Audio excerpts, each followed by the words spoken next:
Are we good? Are we live? Hello? Hi? Testing. 1, 2, 3. Hello. Good morning. Not morning. It's evening. That one. Hello, friendaroonies. Hello, hello. Hello. If you're wondering why I'm here, it is because I am, after all this time, still trying to get a proper Crimson Witch set just to have one. Because I don't have a full one. And I would like a full one. I need a hat. Like I really need a hat. But I still don't have one. I have an attack percent one. Well, actually that's not true. I think I do have one. I do have one, don't I? I have lava walkers. I know I do have a crit damage one. It just has horrendous subs. And I also kind of want a crit rate one. Yeah. Crimson is so unforgiving.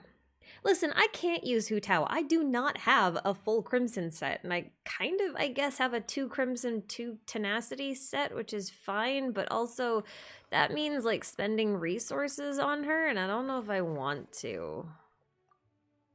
I mean, she's not bad right now, but she's also not really ideal. I don't really want to keep building her. Not right now, anyway. Maybe later. Maybe later. For Shimenawa? For Shimenawa. Well, we can look. We can look and see what we have for that. What do I need? I need a rate. I guess she could take Klee's hat. I guess she can take Klee's clock. You're just gonna steal all of Klee's gear, I guess. I guess that's fine. Lisa or Amber. I guess we'll take Amber. There. Is that better? Are you happy now? Are you happy? Actually, you know what? Because she's running Lithic, I can probably run a crit damage hat instead. But that means taking it away from a character I actually use, which I don't want to do. So she'll keep this, and she'll just have a really high crit rate. Anyway, I'm probably not going to use her all that much. I would prefer to get Yanfei into a position where I could use her for stuff. Anyway, hello, hi. Goal of today, mostly, is to do the whole Enkanomiya event. Well, not all of it. I did the story part, and then I've just left a lot of the chests and stuff completely unclaimed. So, you know, that's not Dragon's Bane. That's Lithic. I don't have a built Dragon's Bane. I mean, I guess I could build a Dragon's Bane. I don't really want to. You know?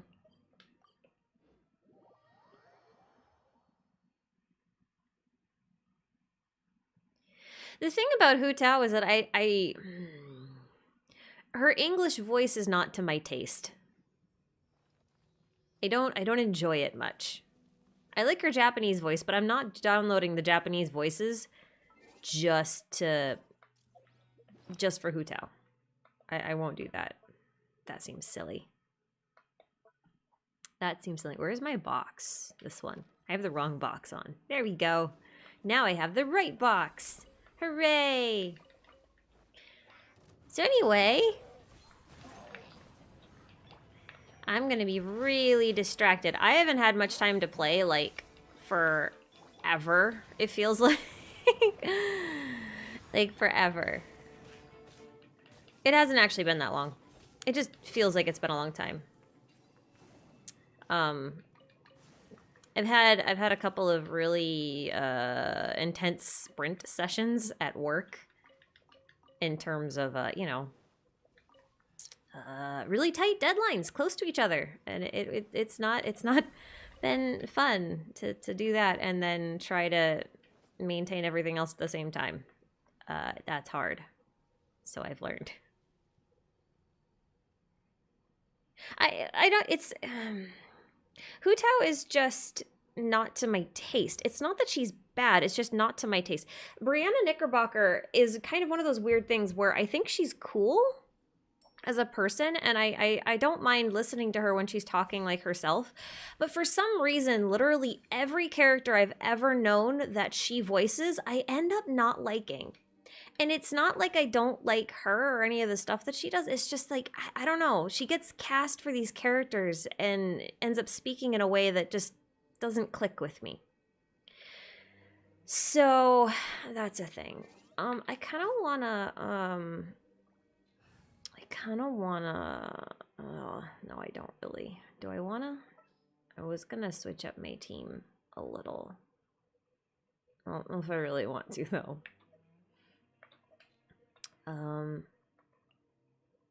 Kaya team is more brain dead than Yanfei team.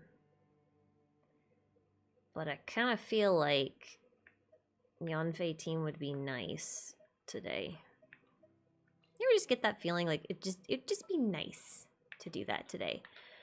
And I should take another thing. I should take another thing. What do we take? Let's take Jean and Albedo.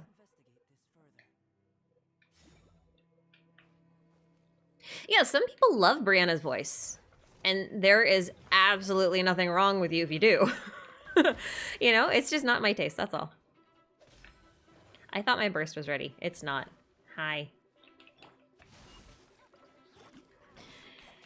I turned the character voices all the way down so they won't bother me when I'm talking and getting distracted. Because whenever they start talking, I have to stop talking.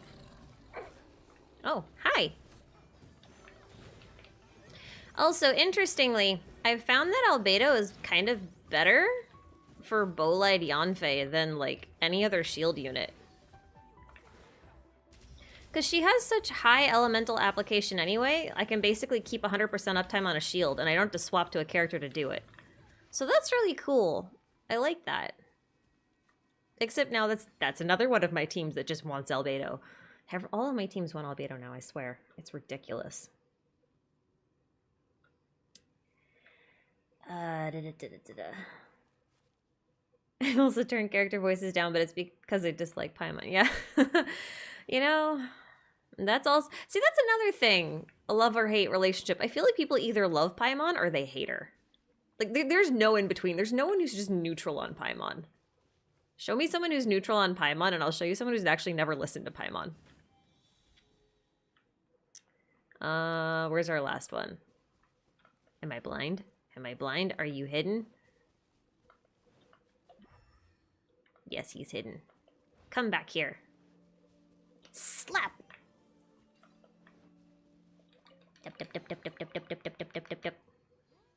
Oh my god, now all of you are neutral on Paimon, and I believe none of you are neutral on Paimon. Don't give me that.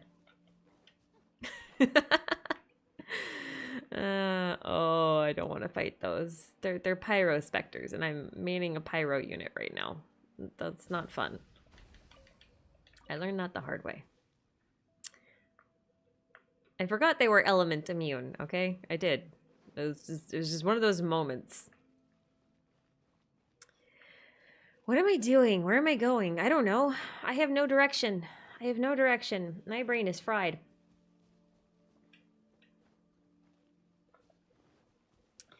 I'm gonna, like, take really random questions today, I think. So, like, if I happen to see them in chat, I'll answer them. But I'm also not really good at, like, consistently looking at chat all of the time. So I will probably miss questions a lot. And sometimes it takes me a long time to answer questions. Hey, don't you throw things at me. That is unacceptable.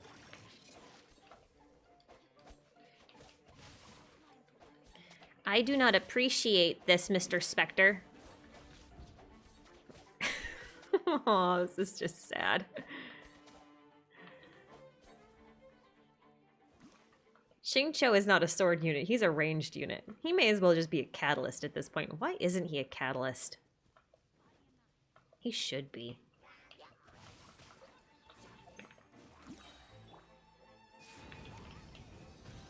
Don't attack the mage. What's wrong with you? Oh, goodness. I don't know. I don't know. Sorry, I got distracted again. Ow. That was mean. That was mean again. You are consistently mean. Can I have my shards now? Thank you. Oh, they're all dead. Never mind. That was clumsy. Give me, yay. Stuffs! I like stuffs. Give me all the stuffs. All the stuffs. Yeah, stuff. Give me, okay, cool.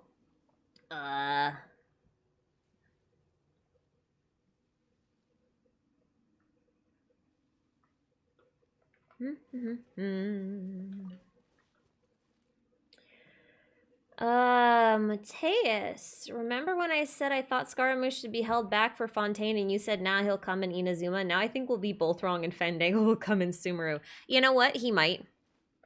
Part of the reason being, he seems to have some adjustments made to him from Dottore. And Scaramouche might actually be a really good way to introduce Dottore, although I kind of just wonder if Dottore should be introduced by Calais, because there's no way they're not going to introduce Calais in Sumeru, right? Like, there's no way they're not going to do that. I keep forgetting stuff's actually displayed on the minimap, and I should, you know, use that.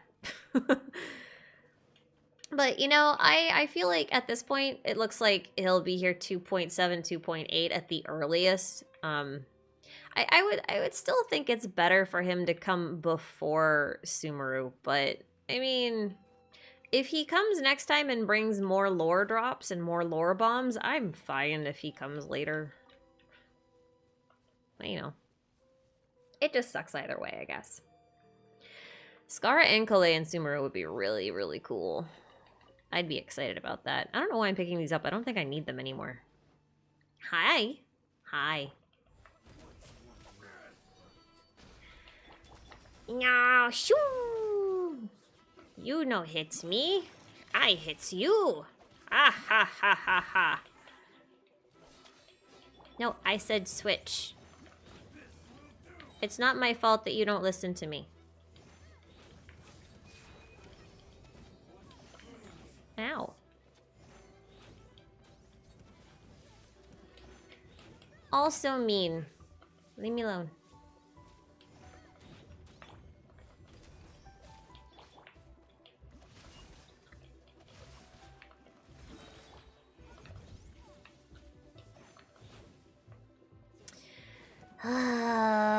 Will you hold still, please?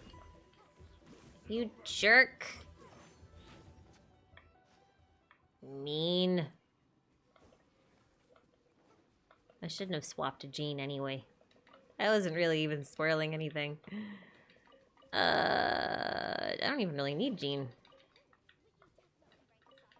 You know what? I should do the meme thing, and I should take Goro here instead. Goro is actually really cool on shield teams. Like, in general, just shield teams.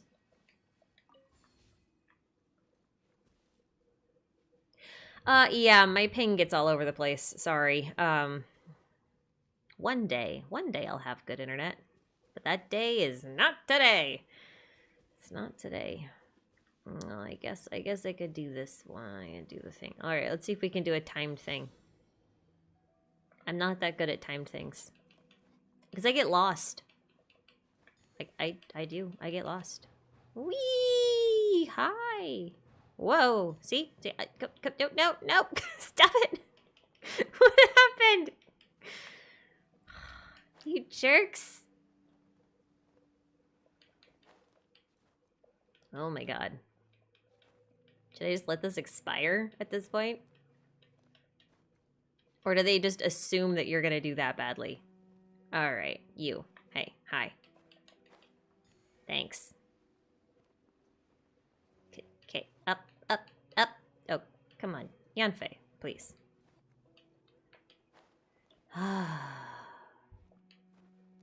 Sometimes I just, you know, I gotta wait for my stamina.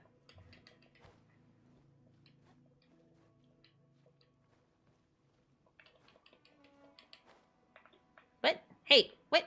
Oh, what? No. You can't use these? That's so lame. Wait, can I not go up then? Seriously?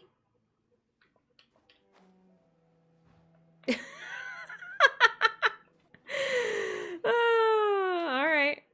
Oh, wait, what? I can't? Why? Of course I can. We're gonna cheat.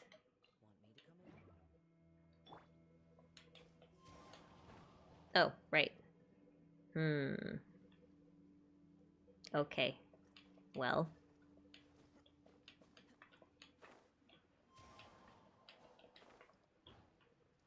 All right, listen, we're gonna like restart this one because I screwed that first bit up so bad that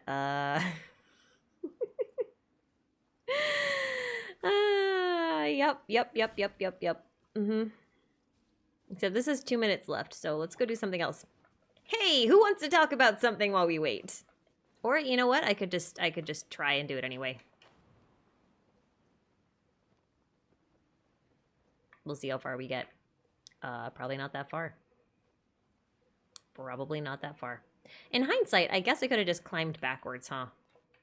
Well, that was dumb. Yep. Okay, where am I going? Got one. Got two. Ah. Hi. Hello. Give me that one. Well, we'll just do this as like a dry run to see like where all the stuff is, you know? And now where? Now where do we go? Or did I only get half of them? Oh, it's moving. I see. Wait. Okay. I see. I got it. Kind of. Whoa. This is kind of trippy.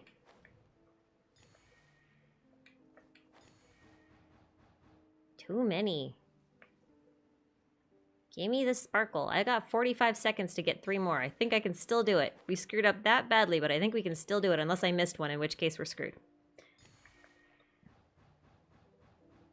Nope. Didn't miss one. Got them all. Nice. Yay! Wow. So that's a thing. Cool. Great. Fantastic. I never have to do that ever again.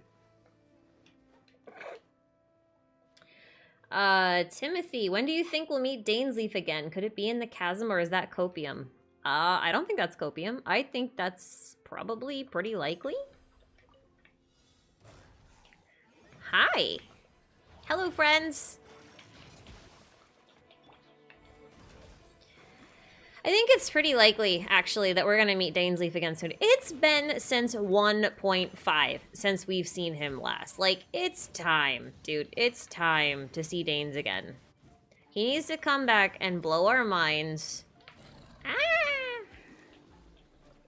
And then leave again for, like, 8 version updates. Right, because he was last year in 1.5, so it's like 1.6. 2.0, 2.1, 2, 3, 4, 5.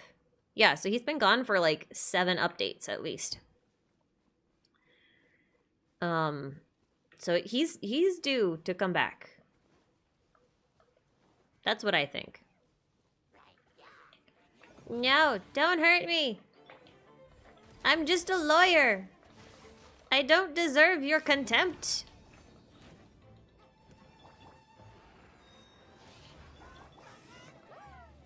You know, for playing Yanfei as much as I do, I am terrible at using her burst.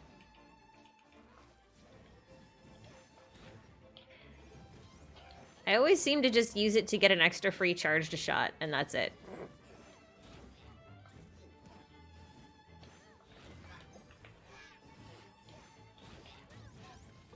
Yeah. I know it's supposed to boost her charge damage and I'm supposed to do it first, but I just never do. How you're supposed to play and how you actually play are 2 completely different things. Prove me wrong. I am also taking way more damage than I want to. Also, I don't need Kazuha. Why am I bringing Kazuha? Oh, right, because I was trying to cheese the puzzle. Yep. That's a thing. That's a thing. Yeah. Cultured individual. The fact Abyss Heralds can shift into humans is noticeably horrifying, as any person we've seen could be one in disguise. You know what's funny? I was actually just about... Okay, so I'm gonna... hang on. I have, like... Hang on. I'll finish this train of thought. I have things to say. I have things to say on this. So, back when Klee was released, back in, like, 1.0 or 1.1, I forget which one it was. It was one of them. Hi. Back when Klee was released, in her little teaser trailer thingy, she actually said that Kaya told her that there are monsters that look like humans that come out at night. Oh no, right. I need Diona. And that was the very first thing I thought of as soon as we met Enjo for the first time and realized that they could just do whatever they wanted and take human form. Okay. So this one needs to rotate again. Probably again. And let me see what happens. And it's also interesting to note that apparently Orobashi had bishops that could do something similar. Not bishops. He had like snakekin. Thank you. So I'm wondering if that's going to be like an ongoing theme where a lot of things that seem like they're human might not actually be human.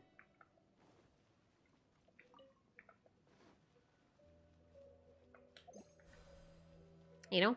I think that's a thing. I think that's a real thing. Okay, so that's not how this works. I don't really like these puzzles here because I don't understand the angles very well because they don't look right. Like the angles never seem to point in a direction that I think makes sense.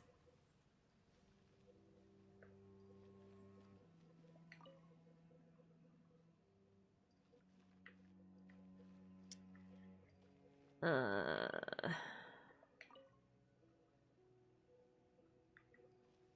feel like this is not right.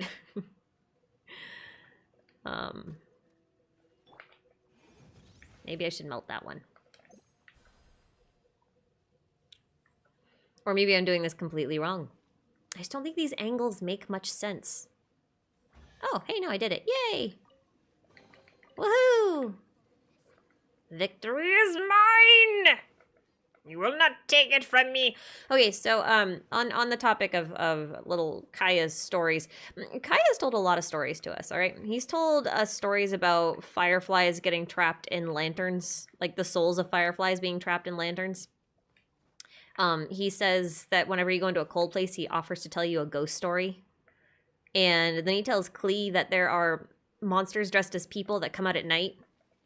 And to me, that just sounds so much like the Abyss and how the Abyss works. The Abyss Order, rather. Sorry. And I just wonder if he's, like, telling us the truth of a lot of things and he's actually divulging a lot of secrets. But in a way that's so obvious looking back at it, but not obvious until you have some context. Do you know what I mean? And I wanted to do, like, I've got a lot of little ideas like this one. And I had experimented a while back with doing, like, a little series that I had called Lore Bits. But I don't have as many lore bits that aren't covered by other channels and probably wouldn't be better covered by other channels.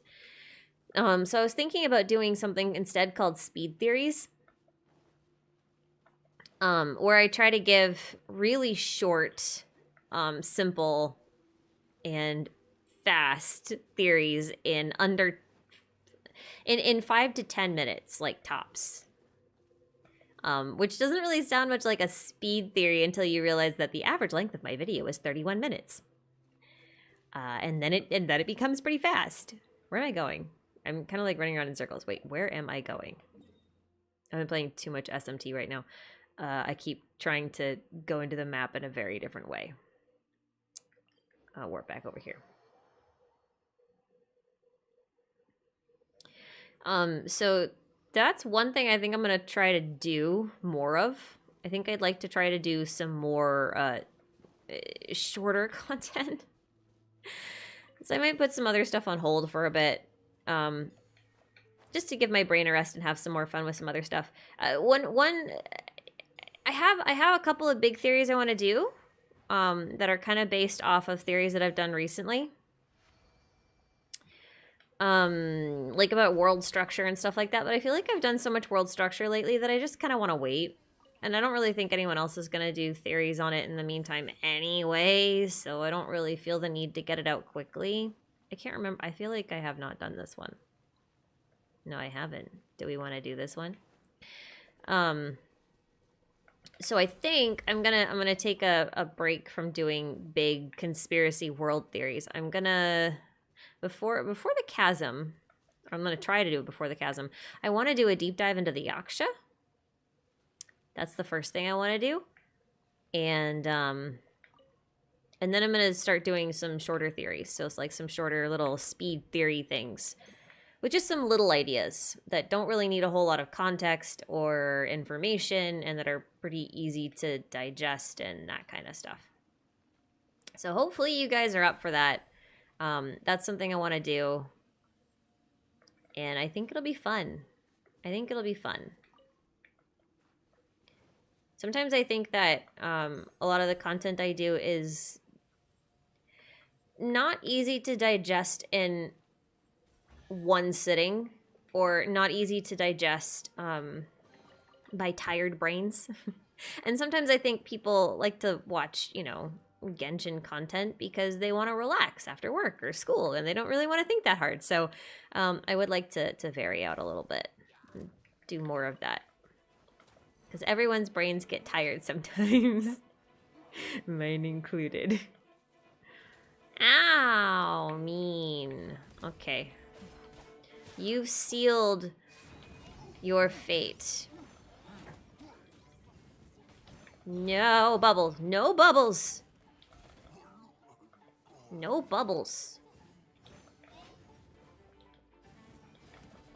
No, I said no bubbles. I didn't need those, but whatever. I forgot he was Hydro. That happens to me all the time. Yep. Yep. Can you die, please? That would be fantastic.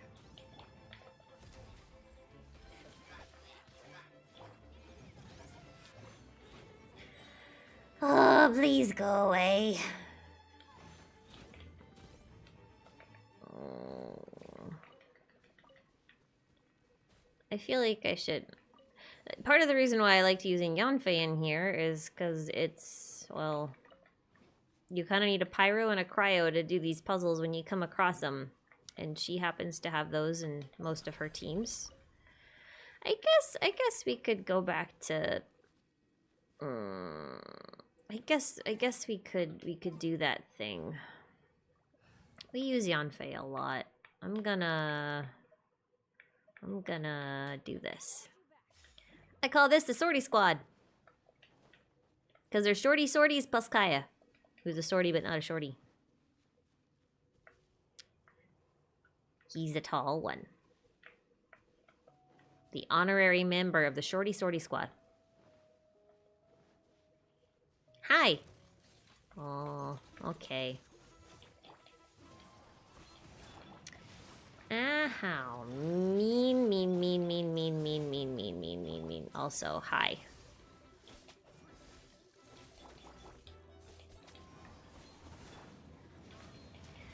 Also, hi. Uh-oh. Hi.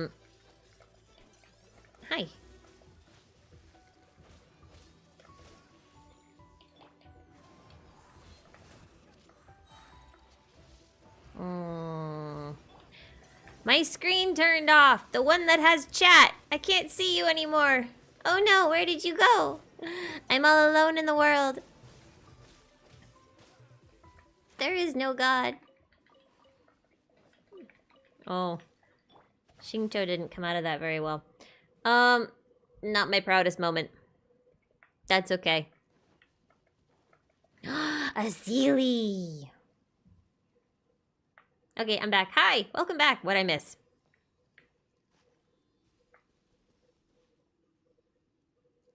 Am I free to play? I am not free to play, but I'm not a whale either. I am a BP Welkin player. Bennett C6 is not bad. Stop saying that. You're misinforming people. He's just not good for very specific situations, and that is it. I love my C6 Bennett. I C6'd him on purpose. It was not an accident, and I actually really do enjoy him. So don't tell me it's not a good thing. I quite enjoy him. Besides, C6 Bennett's one of the only ways for me to run Melt Kaya. And I want to run Melt Kaya. So, yeah. What are you going to say to that, huh? Huh? Mr. C6 Bennett hater? Or miss? I don't know what you are. You are a faceless person on the internet for right now. I don't know what you look like. That is both disturbing and beautiful at the same time. Doody-doody-doody-doo. Hi.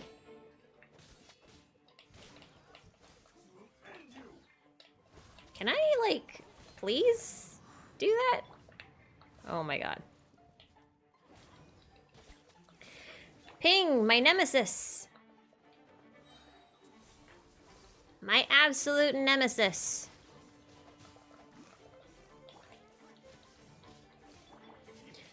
Doody-doo.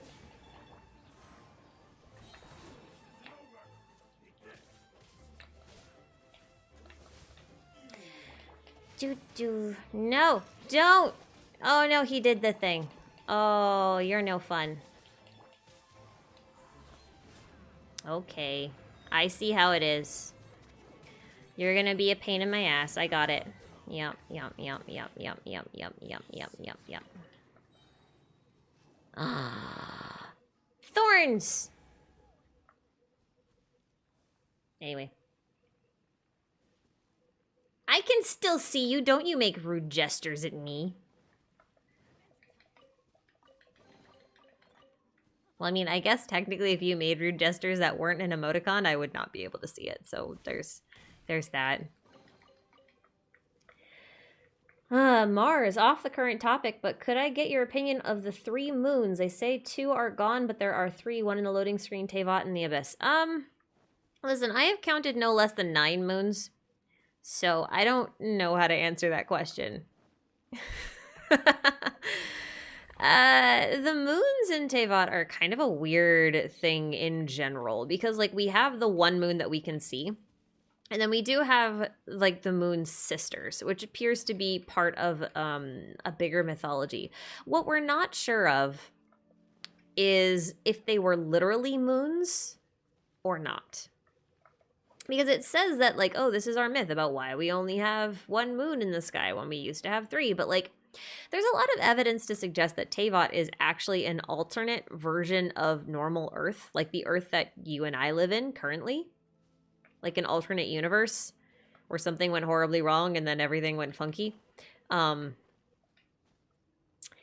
if that's the case, then our Earth never had 3 moons, you know? One of the things to support this is the fact that the moon that's in Teyvat is actually using a texture of real Earth moon. Like real Earth moon. Like actual Earth moon. I just realized I think Bennett is, like, not on his right set. Oh, no, he is. I'm just being stupid about it. It's fine. I was doing something else with it earlier. You lot again! Ugh. Must you? Must you? Don't block me. It's mean. And also completely uncalled for.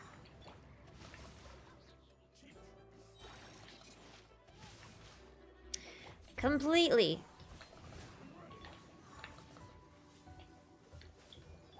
Yeesh. But yeah, anyway. I've counted a lot of moons. I've counted a lot of moons. So it just depends. Because, like, do you count each moon in the Spiral Abyss as a different moon, or do you count them all as the same moon? And then, do you then have to count every moon within every domain that it shows up in as one of those, or are those actually in the same space as the Spiral Abyss? And then there's the moon that's in the loading screen, which is a waxing gibbous, which is completely different than the full moon that's in the game normally. And then I think we have a waning gibbous in Dvalin's cutscene thing, in his like original cutscene battle. So there's like a moon there. So like I don't know which moons are actually able to be counted. There are just a lot of moons. That's all you need to know. There's a lot of moons. I'm also kind of pretty convinced that the Moon Sisters were actually like, look at these weird things. Look at them. They're like, they look like badminton birdies. They're like little purple badminton birdies, like really pretty ones. Whack, whack, whack, whack. Badminton. Yeah, so I don't know. Also, this thing keeps switching back to top chat. Just friggin', ugh. How does it know what a top chat is? Like, you can't like chats. It's just arbitrarily choosing things. Which is stupid, Google. Anyway. Only mostly trash. Can anyone explain Makoto's line, "The sacred Sakura blooms from the darkness, finally free from the clutches of the heavenly principles"? What does Susti have to do with this? I don't think that's something we should be deciphering right now. Like, Susti seems to be an enforcer. Overall. Like, she seems to be enforcing a rule of law. But it doesn't appear like she actually has anyone that she's answering to. It seems like she's just working on her own. But if you think of gods as having a hierarchy, you would probably end up with someone like... Let's say someone like Shao, who is an immortal, but also kind of like in part elemental being. We'll call him one of the lower rungs of a god, like a low rung demigod kind of thing, you know, like a retainer or a vassal of a god. Not human at all, but definitely not like ranking. And then you have archons like Zhongli, which are just above that, right? And they basically rule each regions. But then there's going to be people, or gods rather, above Zhongli, and Susti is probably one of them, just higher in the hierarchy. So you're going to have like different levels of government, right? So if you have a local government, like a town government, right, which is ruled by, you know, local boards of selectmen, and you've got a mayor and all that other kind of stuff, right? So Zhao ends up being like a mayor. And then a governor of a state, right? Like someone who would control the whole state, or at least head up the whole state.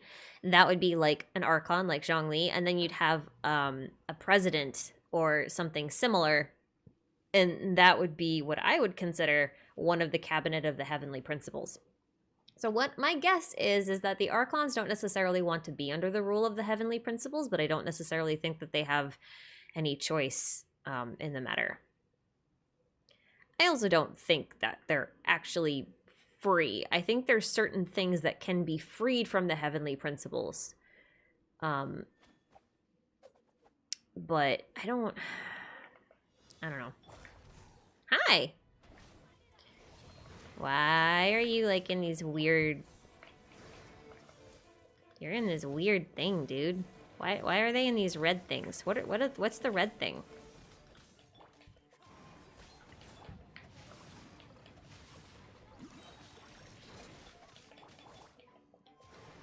What's the red thing? Oh, are they connected? Oh, they must be connected, so you have to beat them at the same time, right? Oh, okay, got it. Understood. Understood. I gotcha. I didn't know what that was. That's fine. Can I? No, you won't. Because that one's dead now. Okay, gimme. Anyway, I guess what I'm saying is I don't really have an answer for you in terms of what the heavenly principles are or what we're trying to be free of, or even if we're actually free, because Makoto seems to have said that it's just buying some time. And I get that, you know, she probably didn't mean it literally, like you're going to run out of time completely, or like that this tree wouldn't solve things in the long run, but if the tree was given, if the tree was somehow a gift from Istaroth, who is this supposed god of time, you would assume that she would be one of the heavenly principles, right? Like time. And the reason I say that is because Makoto and A are in a lot of ways like the joint archons of eternity. And they always say that eternity is the closest to the heavenly principles. So like, it just seems logical then, right? That this is still like really high corrosion intensity.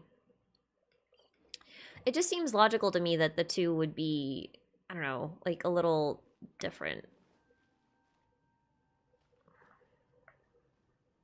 I don't know.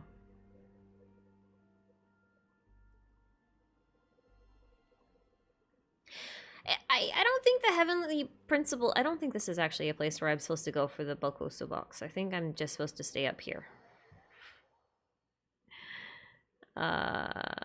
Also, I think what I'm going to do is I'm going to head back here for a little bit.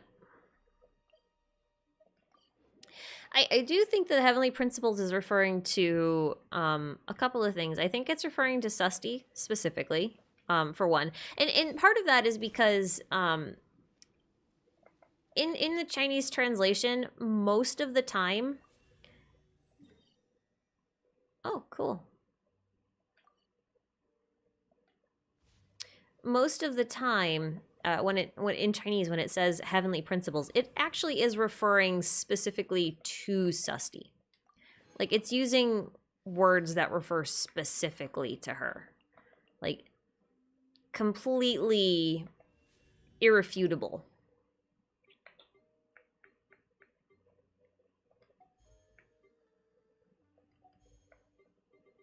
I guess you still need one more.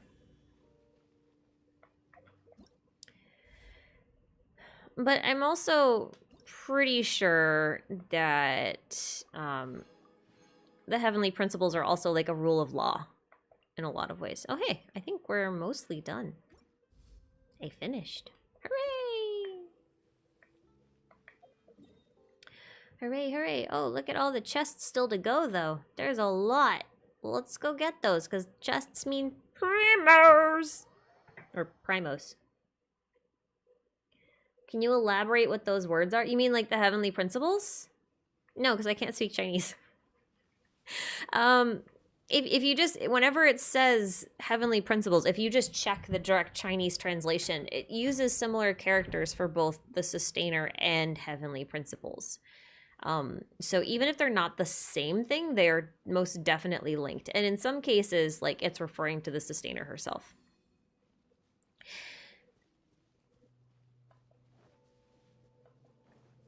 But even to that, like, it's the sustainer of heavenly principles. So even if you know, she's not the heavenly principles, if she's the one enforcing them, she's still connected to them. So it still like has to do with her. And no matter what, you still have to be free of her. You know?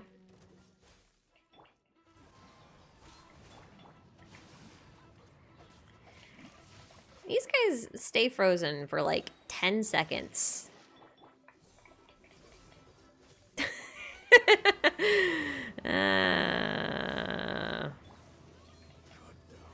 Oh, okay. I guess that's fine. I want primos. Primos. They're primos. Oh, man, that's going to be so hard to get used to. Cultured individual. The heavenly principle could be some kind of restriction placed on humanity to keep us obedient to the seven that are obedient to Celestia, and seeing as Conria was deleted because they were. Yeah, I mean, that's possible. And, probable in a lot of ways. It's like, I really just think of, I just like to think of it as levels of government. Like, that seems to be, to me, so far, the metaphor that makes the most sense to me. I'm not saying that's, like, how it is. It's just, that's the one so far that's made the most sense. So it's kind of the one that I've stuck with for the time being. We'll see. Leola, is it like Susty is just a computer program whose codes are the principles, so she is the principles? Maybe. I do have a whole theory that I want to do, called simulation theory, that I've wanted to do since basically like 1.6. But I haven't gotten around to it yet. Mostly because, and I'm actually kind of glad because Enkanomiya kind of solidified a lot of that theory for me. So I'm glad that I never got around to it. So I'll do it. I'll do it. I got more to work with now. That's a nice thing. Are you showing me where the torches is? What a nice little Sealy. Such a little sweetheart. Look at him. Smack.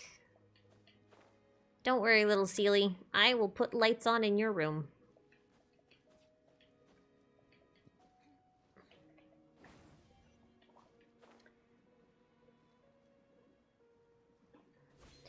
Since Chaos in Greek mythology is also known as the god of thieves, this can be related with the god of thieves that was mentioned at the start of the...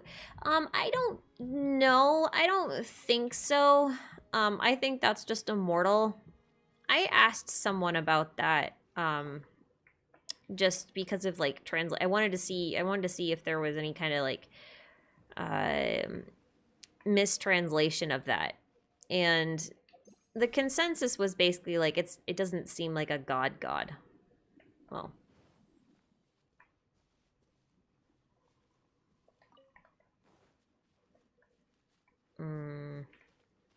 wait, is it just gonna be that easy? Because that would be really funny. It's gonna miss. Yeah, it's gonna miss. Okay. Of course it wouldn't be that easy. That would be hilarious, but no, it wouldn't do that. Why would it do that?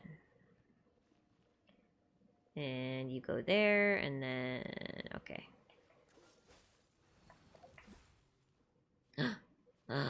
No, it can't be rotated.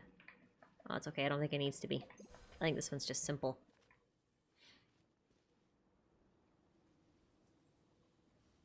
Yep, just simple. Fine by me. Why don't we get, like, a nice chest for that? It's so weird.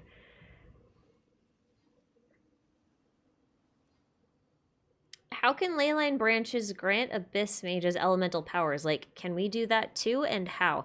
I explained a little bit about this in the last video that I did, but basically, from what we know, the ley lines contain a lot of the raw elemental energy from the light realm, which is the realm that bishops are from, also known as the elemental realm.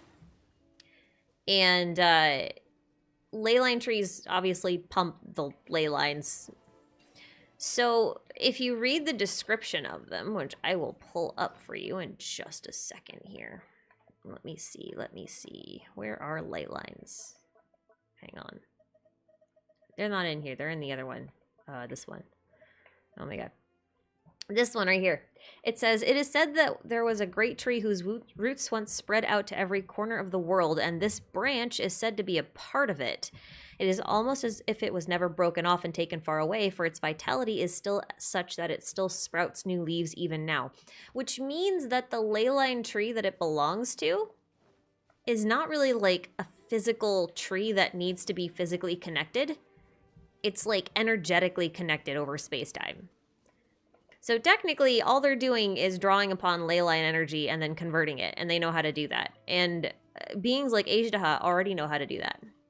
Because if you listen to him, which is actually kind of interesting after doing the story quest here, in his quest, he talks about how the humans were destroying the ley lines that sustained him. And since he's a bishop from the elemental realm, right? It's interesting to me that he was probably using the ley lines to draw energy from his native realm because maybe he can't survive in this realm without that energy. And if you fight him every week, you'll know that he shifts between multiple elements. And he draws those from ley lines. Ah. Hi. Come here. Whee! Yeah.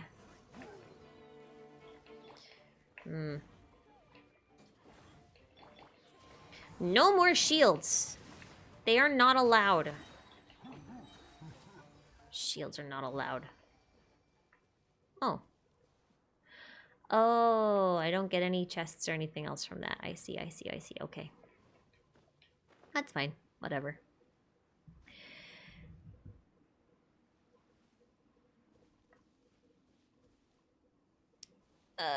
Mao, but I said that the big sister of the South leader of the treasure hoarders in Liyue received a blessing from this god. Yeah, I don't remember that as being a god, though. Like an actual god blessing. I have to go read it again before I can, like, actually say anything with any confidence on that. But I remember looking into it, and it didn't lead to anything. That's all I remember. Like, with any specificity. That, oh no, they're gonna make me do that thing where I don't want to. What if I don't want to, though? They're gonna deny me Primos if I don't. Okay, so here's 1, here's 2. Where's my 23 and my skidoo? 1, 2. Oh, 3. Okay, are there only 3? Are there only 3? I see 3. I see 3. And a random chest down there. Okay. I only see 3. Alright, Lisa. We gonna do that thing. We go shabon shaba. Let's go. Lisa is my personal zip zap machine. 1, 2, 3. Hooray! Thank you, Mr. Zip Zap. Hey! I'm sorry, there's no way I'm gonna be able to say your last name without butchering it, but Tadas, thank you very much for your super chat. So what about prehistory of Enkanomiya? What if the aliens did it? The aliens definitely did do it. I'm pretty sure I can prove it, too. I'm pretty sure I can prove that the aliens did it. Benny, where'd you go? There he is. That's my next really big theory that I want to do, that I've had in the works for a while. It's how do I explain? It's also it's also my Honkai aw, really? Okay. It's also my Honkai Impact Genshin Impact crossover part 2 video. So, it's part of the reason I haven't done it yet. It's just it's a lot.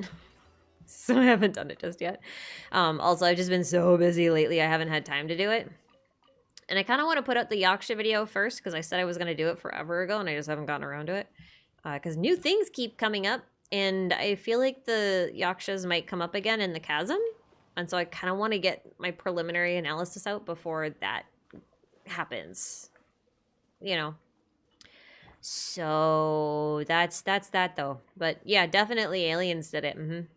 That's like the whole thing, I'm pretty sure. I think it's just that, like, aliens came from away, and no one wants to admit that we're all aliens. We don't belong here. This is a land for the dragons. Yeah. Don't you throw that dendro slime at me, mister.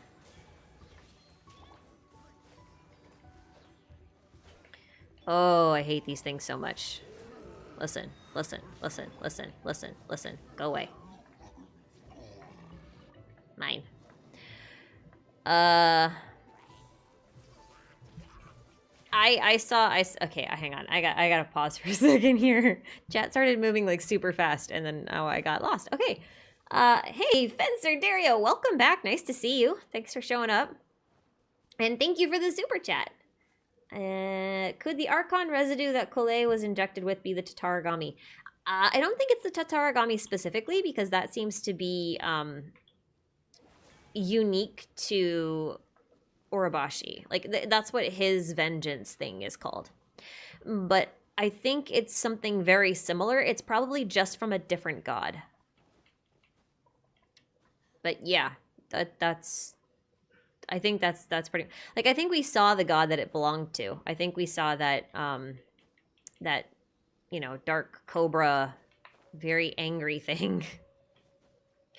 I'm pretty sure that that's what that was. A Tataragami equivalent. How's that? I do think that's the case.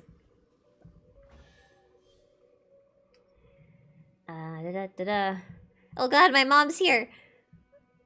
Not literally. But hi, your mom. Thank you for the super chat. Do you think the omnipresent god in Inazuma and Istaroth are related? I think they're probably the same thing, yeah. Because she's called the 100-eyed, 1,000-armed, or 1,000-eyed, 100-armed, I forget which one. And then, you know, Istaroth was called the 1,000 Winds in every moment, and she takes snapshots, which turn into sin shades, and all these, you know, like, there's a lot of these things that are just little, but I feel like they add up to that. And also, that column that she's on is very Greek. You know, like it's a very Greek pillar that her base is on. And she definitely wasn't built in place. Like, she was picked up and moved from somewhere else. So I can't help but wonder if she came from some underground region. Maybe not Enkanomiya, but like a similar one. Maybe there are more. Hi. I don't want to fight you, because you don't have any goodies. So there's no point. However, there's also a Sealy. But you can't hurt this little Sealy. He is immune to all of your tantrums. Uh-oh. Okay, fine. I got it. I got you. I got you. We get rid of this really big eyesore. Yeah. Bye. Yeah. Nom. Gimme. Okay, little Sealy, time to go home. Where'd he go? Oh dear.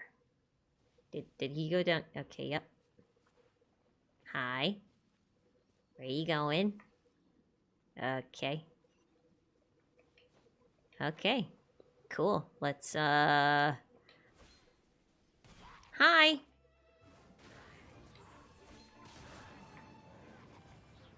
Yeah. Good stuff. Gives me my chest. Oh, I don't want to cook anything. Not until tomorrow. I'll cook things tomorrow.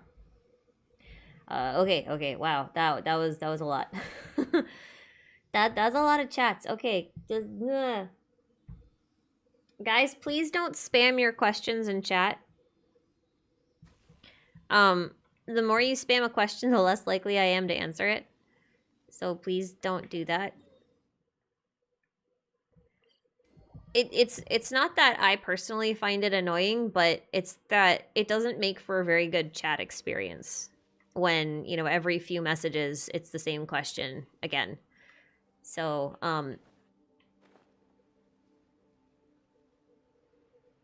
I can ask for new questions if that's helpful when I've finished some stuff. Like when I finished my train of thought. I'm happy to, like, ask for questions instead. Oh my god, there it goes. If you guys think that would be helpful, happy to do that. But, yep. But speaking of, if you have a question, I am now open for questions. Because I've lost my train of thought and I can't finish it now. I don't know where it is. It is gone. Gone like that train and star rail. Oh, there's several of you. There are 3 of you. I don't like it when... Oh, he's dead. What happened? What happened? How dare you kill my Kazuha? I don't appreciate this. They killed my boy. Oh, he's dead. Okay. Healer's dead. We're good now. I think he got in the middle of a bubble and the electro one at the same time. Is that what happened? Because he went down so fast. I didn't even know what happened. Okay. That was funny. Slamebo, any lore story hopes for the new Chasm region? I'm hoping we get information on the meteorites. Because the twins came to Tevat on a meteor. And I'm hoping that the meteor that made the chasm is something we're gonna find. That's my one big lore point that I hope comes up.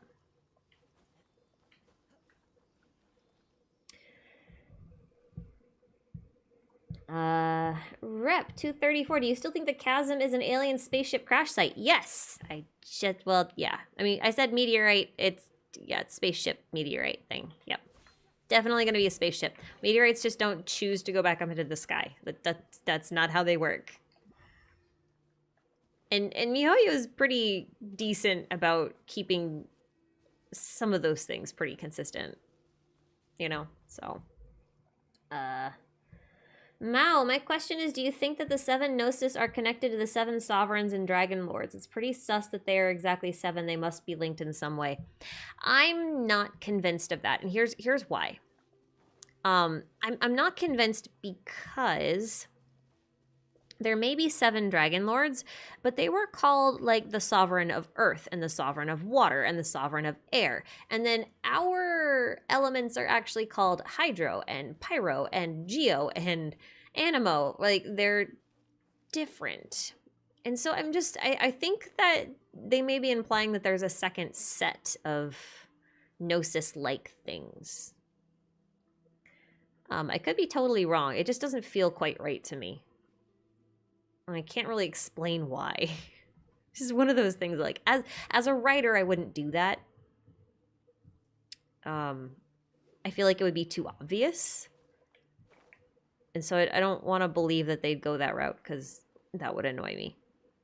I guess that's what it boils down to. Hey, Koriyuri, thank you very much for the super chat. The real problem with time in Genshin is waiting for some Rosaria-focused content. Yeah, she still doesn't have a hangout, does she? She hasn't really had anything since Dragonspine. Yeah, wow. It's been a hot minute, hasn't it? It has been a hot minute since we've had some Rosaria content. You are right. Would you like me to use Rosaria? I could use Rosaria. She's actually part of my Bennett Melt team. I have Xingqiu out because I don't actually use him that much. And I feel like I should use him a little more. I can't find this Sealy, man. I feel like I'm just missing him. I must be either blind or he's like below. He's probably below. But is there anything below? I don't see anything. I do not see anything. Nope. Don't know. We'll find him eventually. Oh, I don't know why I did that. That was silly. Oh, maybe. I don't know. I don't know where he is. Because he should be like this way. I don't see him. I do not see him.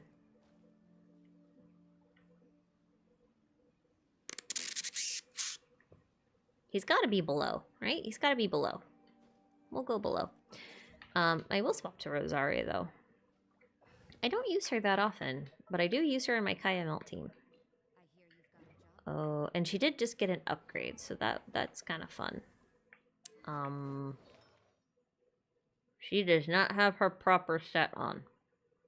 Hang on. Let me just real quick. Let me fix let me fix something here. Yeah. There. Okay. That's better. Yeah, that's better. Right. Okay. Hi. What bridge? What warp gate? What are you talking about? I wasn't paying attention. What's going on? What about the bridge? Is there something under the bridge? Is there a troll? I like trolls. Not internet trolls, but I like real trolls. They're so small and squiggly. I got that one. Where's the other Sealy? Well, I'm on a long journey now. Goodbye, cruel world. Oh. Oh, he's over there. Oh, I see. I see how it is. I like to do this with Kazuha in case I fall, because I'm not good at platforming.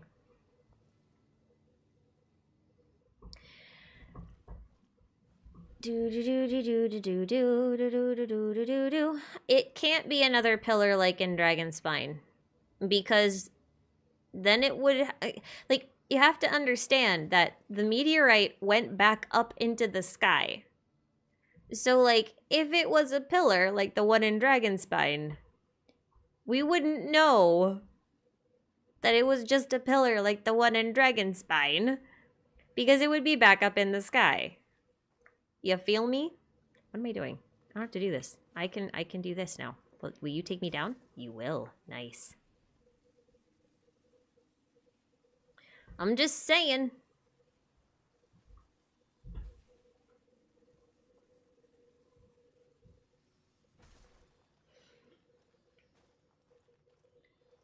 All I'm saying is that it's not possible that the meteorite that made the chasm is something that is still in the chasm. Because it went back into the sky, you see. So that would be very strange for it to still be there. That is all I'm saying. Hello. Pleasure to meet you. Hi. Hello. Lovely weather. You guys are adorable. Ah, there's so many of you. Why are there so many of you? I don't appreciate this. I didn't ask for this party. No. Oh, you jerk. Fine. No. Ow. You come back here, please. Ping, stop being a pain in my butt. Thank you. Sheesh. Poor Rosaria, she got her butt whooped. Hey, I got my last thingy. Cool. I think my puppy is thirsty. Taras, welcome back. Thank you for your others. Thanks for the other super chats. Unnecessary, but appreciated. Sometimes I feel like Dragonspine is just a zone made exclusively so the team wouldn't have to cover the map in snow every Christmas. That's actually really funny. It's like a teaser for Snezhnaya. Dragonspine is so interesting because on the surface it's just a snowy mountain, and then like the more you get into it, the more like suspicious of everything it becomes. Which is part of the reason why it's one of my favorite places in the game. I'm looking for another chest, huh? Where am I going? But, I mean, you're not wrong. It could be. They've got the Golden Apple Archipelago, which they may or may not bring back this summer. We'll find out. That could be the Dragonspine of summer vacation, which would be kind of hilarious. Although, I don't know how I feel about going back to Golden Apple Archipelago, like, every year. That feels kind of weird, you know? Oh, wait. Wait. Sealy is this way. Somewhere this way.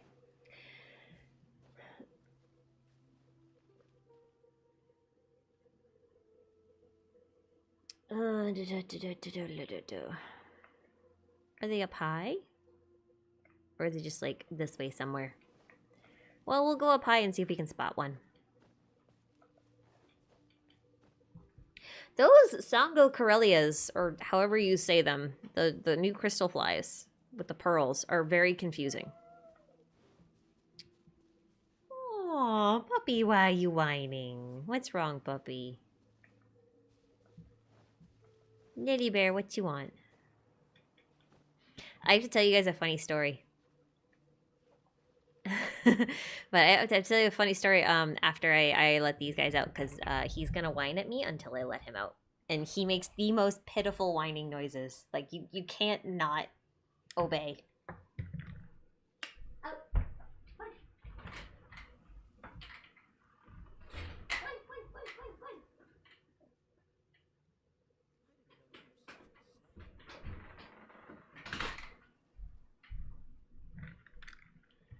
Okay, so I make bread every weekend, and because I don't like buying bread, because it takes like all of 5 minutes to actually make bread properly. Because you don't really actually need to knead it. It's not necessary. So I made bread last weekend, and I put it on a cooling rack a little too close to the edge of the counter. And my dogs are really, really good about leaving things alone unless they're at eye level.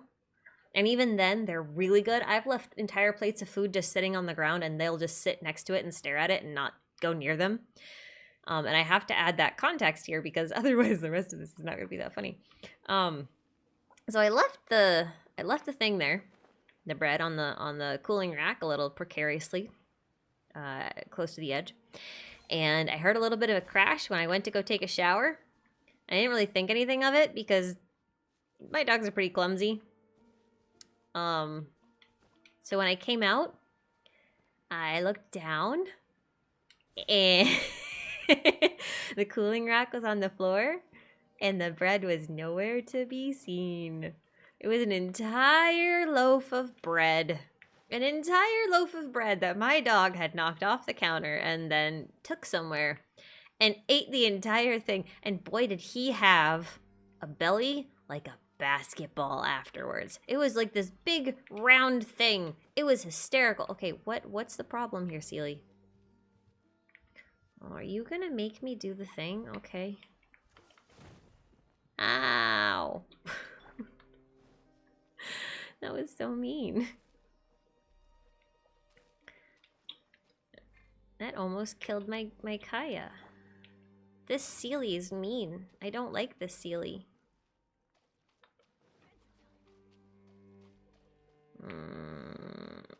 Anyway, it was funny, okay? That's all you need to know. I came out and I couldn't even be mad because he was just like so pleased with himself. I didn't feed him for 2 days, and trust me, that's not actually a bad thing. It's that he just had so much food in his stomach that he did not need to eat for 2 whole days. Because it was so full. Oh, I gotta solve the puzzle, huh? Okay. Anyway, I guess it was funny to me. I giggled. I couldn't even be mad because it was just funny. Oh. Rotate, please.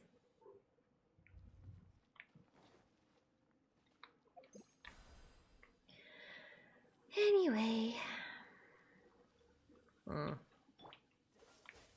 Kaya, you're gonna die. And you're 1 point off of being nice.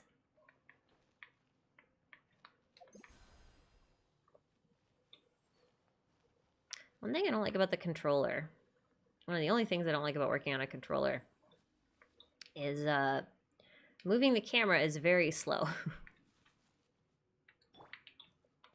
Is very slow.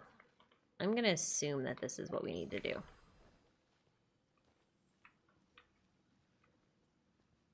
Can I speed up the camera? Is that the thing? Is that a thing I can do? I've never actually checked. I feel like I should. How long have I been playing this game? A long time. And I've never checked.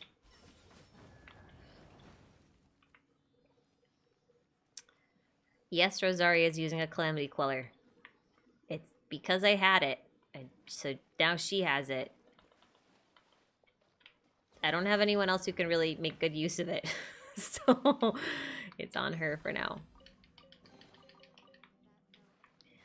All these talent books for elegance, and I'm a little upset because, like, I farmed a lot of elegance books recently, and apparently I didn't need to farm nearly as many as I did, because I'm getting a lot. Oh well. Extra books! I also remember that there's a Leyline talent book overflow thingy coming up. I need to do that thing where we go back here and see if we can do some stuff. Xiao can use it, yeah, but the current spread that I have for Xiao on artifacts, I did damage tests, and Primordial Jadewing is still stronger. So he's keeping that one. Well, it's stronger at like 3 stacks, I think. I think it's stronger at 3 stacks.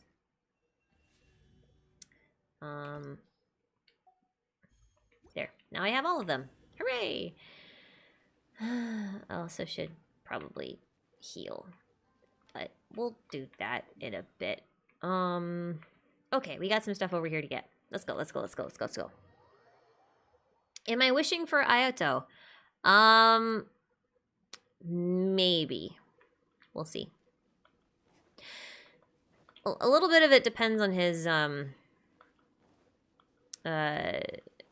to say, if his utility is something that I'm interested in or not. I did not need to do that, but I'm gonna... Hi. Platform! What's up here? Have I been up here before? I don't know. Maybe I have. Probably have. Yeah, I have. Yeah, I have, but that's okay. I think these stairs are so cool. I love these stairs. Hi, Zip Zap. Take me somewhere. Where are we going? Where are we going, Mr. Zip Zap? In a big ol' circle. Okay. Not helpful. Yeah, not helpful. That's right, that's right, that's right. I remember now. That's okay, though. We got a really great view from up here. We can decide where we're going. Looks like there's a chest right there. So we'll go down here. Or at least it's marked as a chest, so hopefully. I got the chests on the platforms. I've been up there before.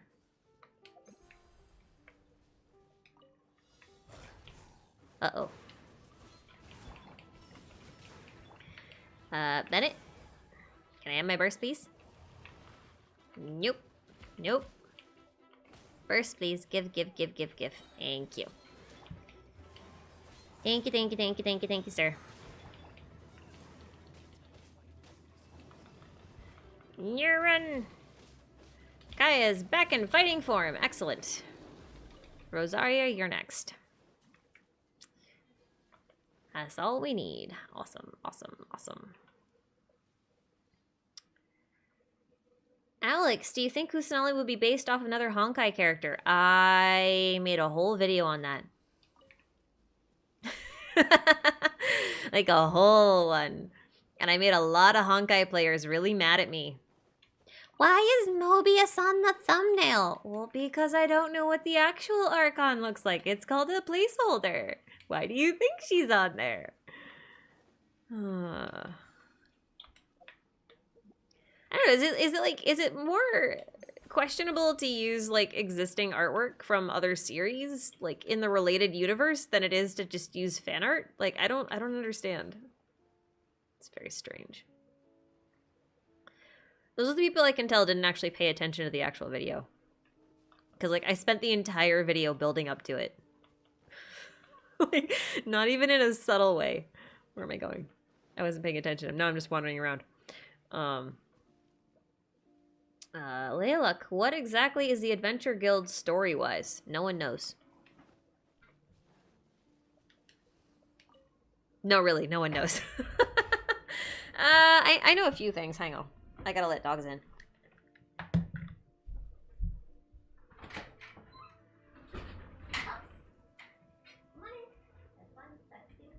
Welcome back. Yes. Very cute. Hello, pup-ups. Hi. Hello. Hello. Wanna come say hi? Come here. Come say hi. Yes, Big Fluff. Hello, Big Fluff. Hello, Big Fluff. He's a big fluff. Yes, he's a big fluff. Yes. Go sleep with your sister. On the couch, on the couch, on the couch. Go on. Go, go, go. Go on, get. Get. No, I'm not gonna scratch your magic butt. It's a magic butt because when you scratch it, it makes people happy. Because he does a little dance, and the dance makes people happy. It's a magic butt. Yeah, so, the one thing we do know is that their headquarters is based in Snezhnaya, or I can't say it properly. I know, like, 0 Russian words, so don't judge me on my pronunciation. Yeah. Hi.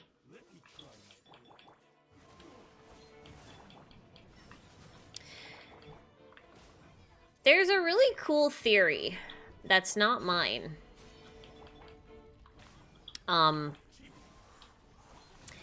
That has this, makes a really compelling case for the Adventurers Guild being... Oh, did he just die when he ran through me because he got hit with my burst? That's really funny. Okay, well, you just stand here and heal then, I guess. That's funny. That makes this really compelling case for the Adventurers Guild being a part of the Hexen Circle. Which I think would be a really cool thing if it were true. And while the case is really compelling, like the theory itself is like really cool. And I'd love to get permission to use it and do a video on it one day. I just haven't yet. I don't know how like likely it is, but other than the fact that it's based in Snezhnaya, we don't really know anything concrete about it, like about its motives or anything. Like we know little things like supposedly they're just dedicated to research of the domains and that kind of thing, but like why there's a guild just with a bunch of adventurers all over the place, everywhere, doing who knows what with anything, like no one really knows. So I guess I can't answer it. And there's probably a few more little tidbits on it than that. But like nothing really noteworthy that I can remember.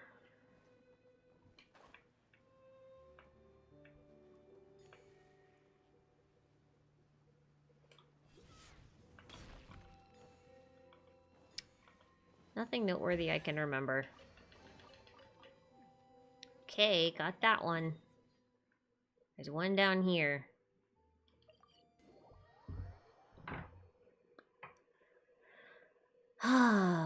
That's the end of my train of thought. I will take more questions, please. Do-do-do-do, do-do, do-do-do-do, do-do. I'm gonna go blue. Hi. I can't see. What's going on? Hi. Dum dum dum dum dum dum. Alright, we got that one. I think that's all of the chests on this island. Yes, it is. And then that one. And I guess we still have 2 over here, 2 trials over here to do. So let's go do those, and then we'll head over to that bottom island.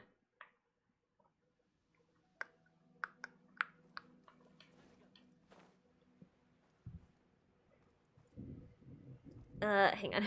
I got distracted and now I lost my spot. Okay. Let's see. Mal, do you think the other 3 shades and the 3 figures on Celestia... Oh, are the 3 figures on Celestia and betrayed Istaroth, or that they are the moons and the sisters are... Okay, hang on. What is happening? Do you think that the other 3 shades are the 3 figures on Celestia and betrayed Istaroth, or are they the Moon Sisters and are dead?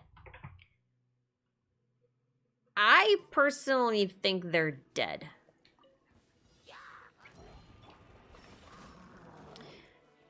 But, like, I'm not convinced that, like...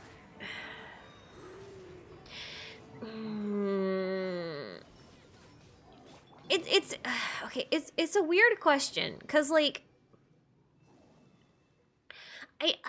I don't think the shades are in Celestia.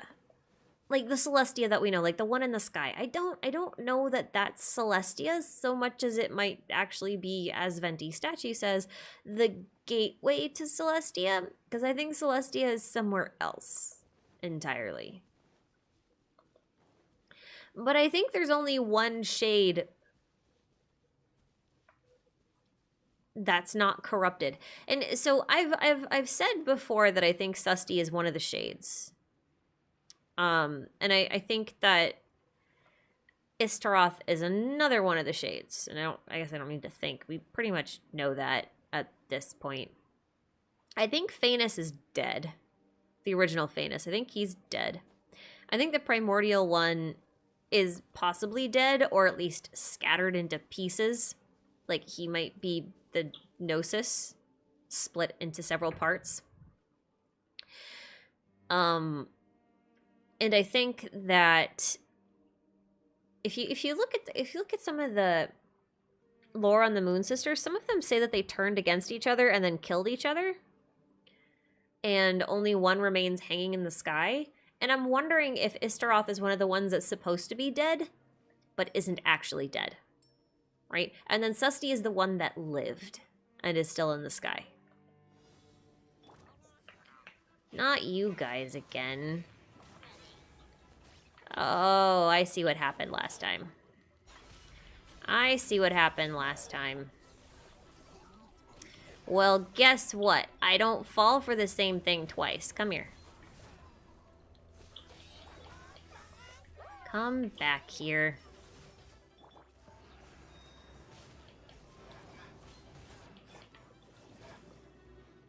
Jerks. Okay, those are clear. Cool. Now we're down here. I guess I didn't really need to do those, did I? They don't really give any primos. Anywho, Rep 234, do you think we will have some Hex and Circle lore soon, since we got the Mona is missing new commission?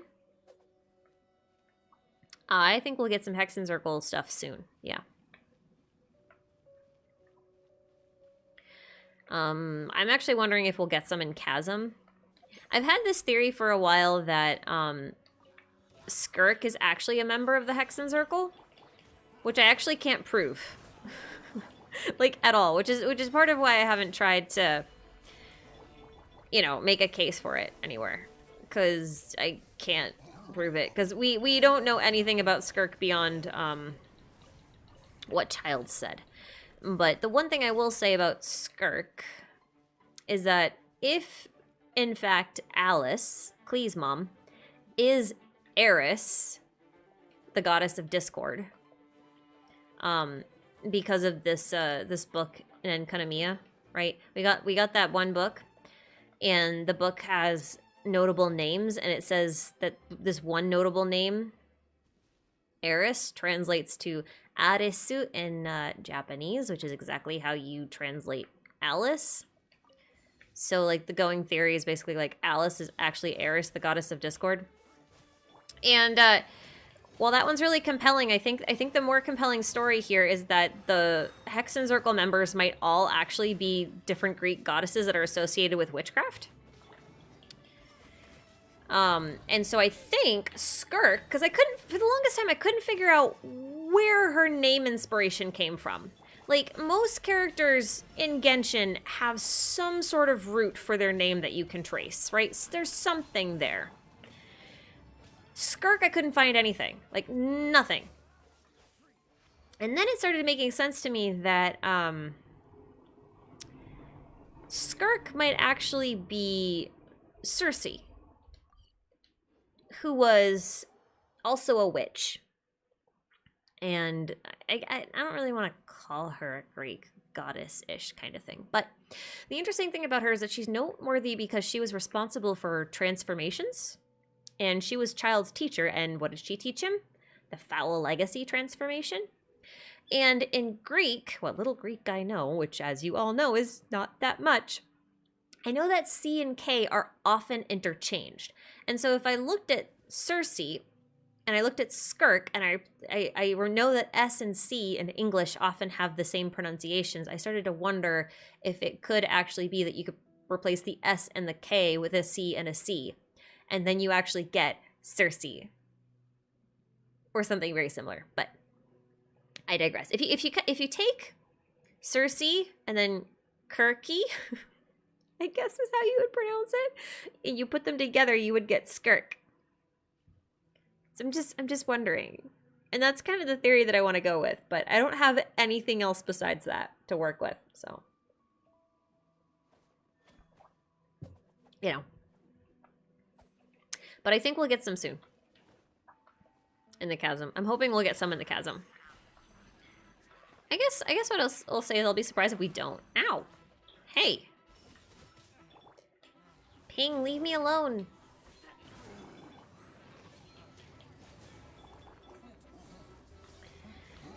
Hey, that was a 51,000 without trying too hard. That was cool. Yay. I still really want some Kayakons. It'd be nice to get some Kayakons before I die. Oh, it's you guys.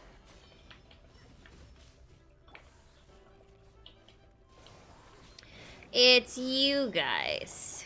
Gotcha. Hi. Hello. There's more of you. Well, I don't like it when there's lots of you. That makes it rather annoying for me.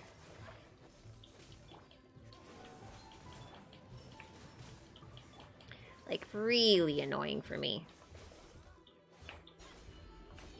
Seriously? Your aim is so bad. Why? To be fair, Rosaria's aim's about as good as mine, which is why I don't play first-person shooters. I'm really bad. That's also why I don't play archers. I'm very bad at aiming. Morbid Envy. Tell me where Jackal will appear in Honkai. I mean, I have no idea. Has Jackal even appeared in the main story of Honkai, like outside of the comics? I don't even know. I don't remember. It's been a hot minute though, hasn't it? Oh, hi.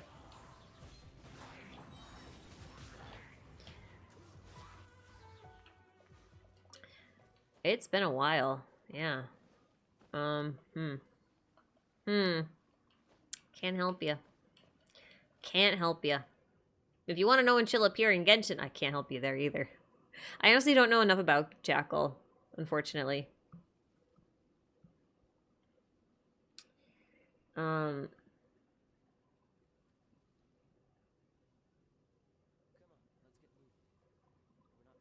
Didn't the Eris Arisu thing get kind of disproven because in the book there is an underscore before the names, meaning we don't have the full name? Maybe. I mean, that is a possibility, but I want to point out one thing, and that is that Eris, the goddess of discord and chaos, has a lot of similarities to Alice, who is also very chaotic and loves to sow discord. And Alice, our first real encounter with her was when we were in the Golden Apple Archipelago. And Eris's most famous myth is surrounding a golden apple of discord.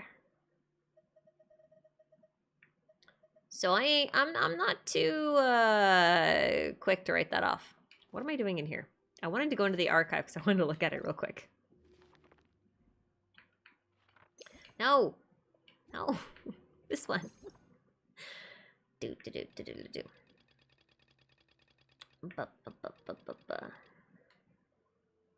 Come on. Come. Yeah.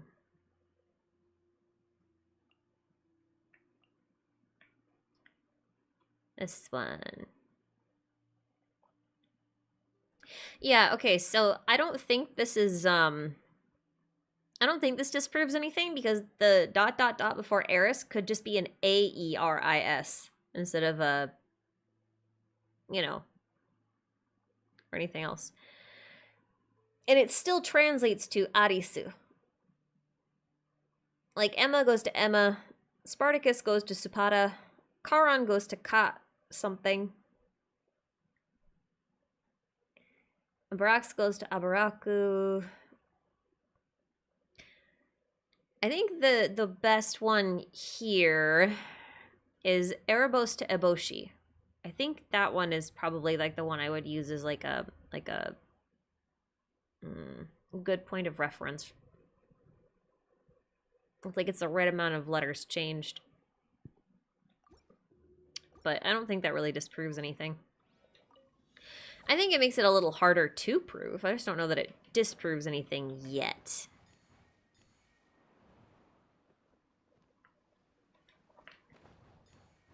Ah, no.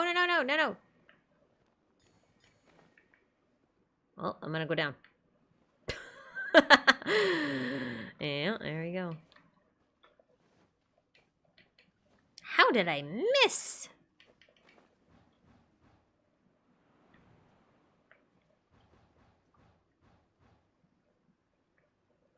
Let's see if we can do it, though.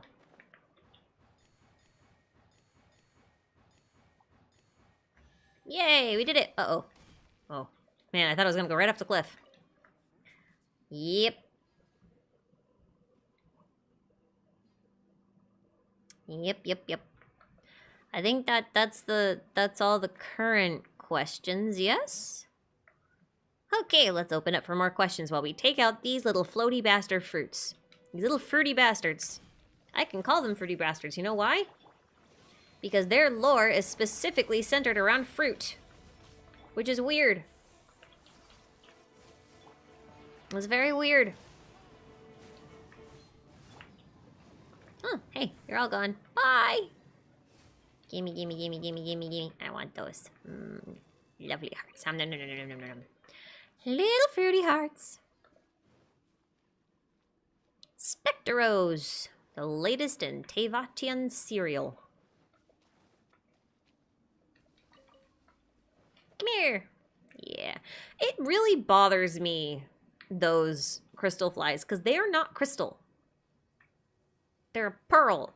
Pearl is not made of the same stuff. It annoys me. Why does it give me a crystal core? Are you telling me there's a crystal in the beginning, in like the middle of that like pearl? Is that what the thing was making?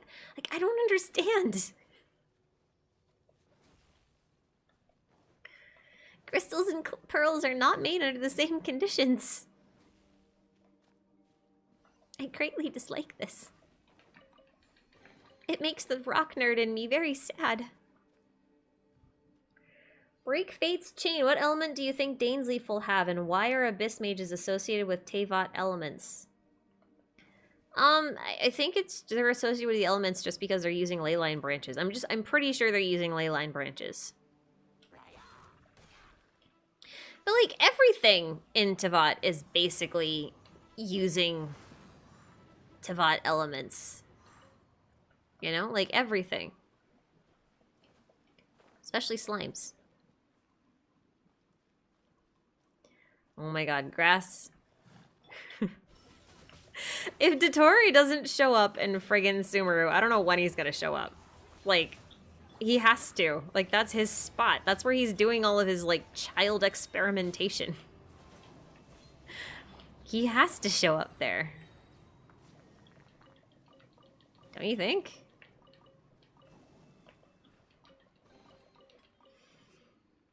How do you feel about the fact that we get more lore in story world quests than in Archon quests? I am fine with that. Here's why I'm fine with it. The Archon quests themselves are set into very specific 3-part structures. And so there's a very limited amount of room. It didn't give me any particles. That was incredibly rude. There's a very limited amount of time in which that they can actually give us information, you know? Because there's only 3 acts. With world quests and story quests, they don't have a 3-act structure. And because they don't have a 3-act structure, like, they have a lot more freedom in what they can do with those stories. So essentially, MiHoYo, by implementing that 3-act structure, really hindered their ability to tell a good story through the Archon quests. But it doesn't necessarily bother me because a story quest and an Archon quest, like, ultimately they're just different labels for parts of the same thing. Like, a lot of times, the story quest is just saying, like, this is the optional part, or at least some of this is optional. Whereas the Archon quest is like, none of it is optional. You have to do every Archon quest, but you don't have to do every story quest, I don't think. Some of them you do, some of them you don't. So I think that's also part of it. Levi, don't sit under my chair, please. I have a wheelie chair. If he sits under the wheelie chair and I move, I rip out chunks of his fur, and he knows it. Now, don't look at me like that. It happens every time. Oh my god. Anyway. Nori. Oh, why didn't we get proper clothes for Dragonspine? Good question. And, better question, would proper clothes keep out the sheer cold?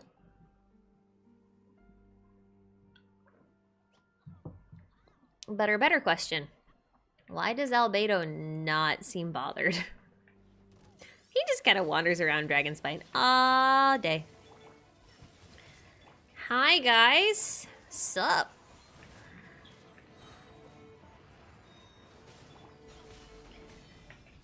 Chaos! Chaos! We live for chaos! Yaha! Oh, right. They're the Bokuso box thingies. I gotta do that thing where I hit them with the light. Or they don't die. Just like my nightmares.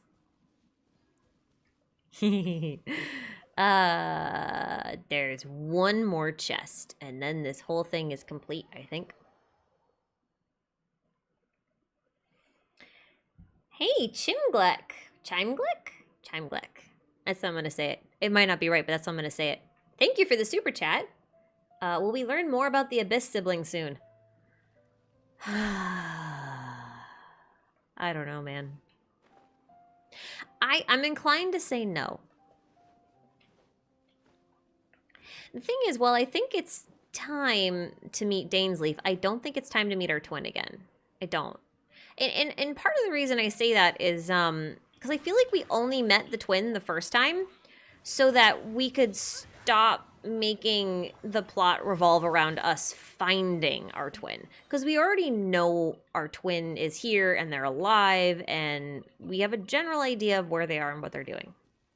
But we don't know why. So our goal basically shifted from going to every Archon and asking them, hey, are you the unknown god? Did you separate me from my sister? I'm here to kill you. Prepare to die. To trying to figure out why our twin is acting the way that they are. So that we can go home. Because our ultimate role is to go home. We want to go home. That's it. That's all we want to do. I think that's it. That's all we have. We don't have anything else. That's everything. Yeah, that's everything. We got everything. We're done. We're done. We're done. We're good. Yay! Let's go up top. We've been in the dark so long. So long. So I don't think we're gonna see the Abyss sibling until Subaru. I think we'll see them in Sumeru. Or I think we'll at least hear something of them in Sumeru. I don't have any reason to say that. I just think that that would be a good time for them to step in. The other thing is that it's been a really long time since the Abyss has done anything in the main story. Like, as you've noticed, most of the time that we spend in the main story, we're actually just up against the Fatui. The Abyss doesn't really do anything, and they haven't done anything since Mondstadt. Everything that the Abyss has done, it's been in a side story. So they're kind of a side note right now. Even this Enkanomiya thing, like, while it's a huge lore drop and everything, it's completely separate from the main story. And in a lot of ways, it's completely optional. Like, you don't have to learn this story. So everything is still about the Fatui. So I think it's about time that the Abyss Order made its way back into the main story. So I feel like by Sumeru, that should happen. And when that happens, I should hope that our sibling is at least part of it. Or at least that we get some news about them. Or that we come to like we get some information about their motives. Like some new information that's somewhat revealing. That's what I think. That's what I think. But I don't think we're going to see our twin for quite a while. for quite a while. I think that'll be a long ways off. Anyway. I'm just grabbing my artifact farming run, which I haven't done in a long time. Like, I probably haven't done this in weeks at this point. I used to do this every day, but I haven't had time, so this is like the first time I've done it in like a while. Like a hot minute. Yeah. Dreamlink, why did the traveler deny a kimono from Ayaka? I honestly think our clothes are more important than we as the player know. I think that our clothes might actually be a type of battle suit. And maybe part of the reason why we're able to do certain things. So that's that one. That's what I think. Also, I just don't think that MiHoYo actually wanted to give us a skin. I think that's a real thing, too.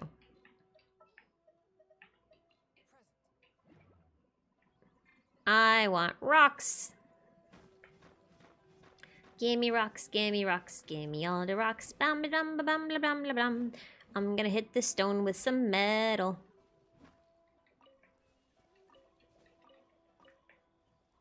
Because that sounds like a good idea.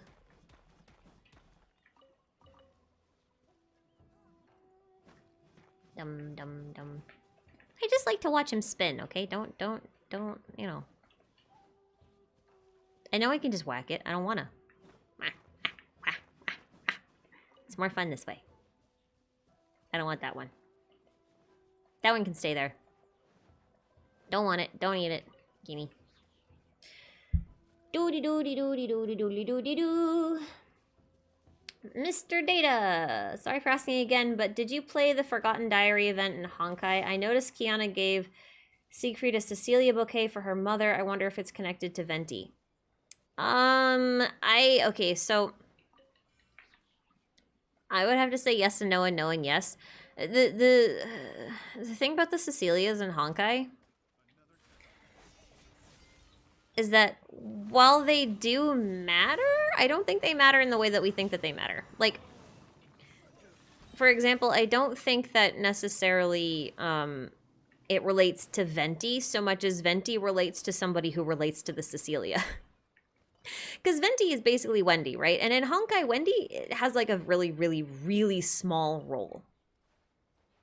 She's not that important. And Venti in Genshin actually has a lot more in common with the Wendy from Gun Girls instead, where she played a very different and far more important role.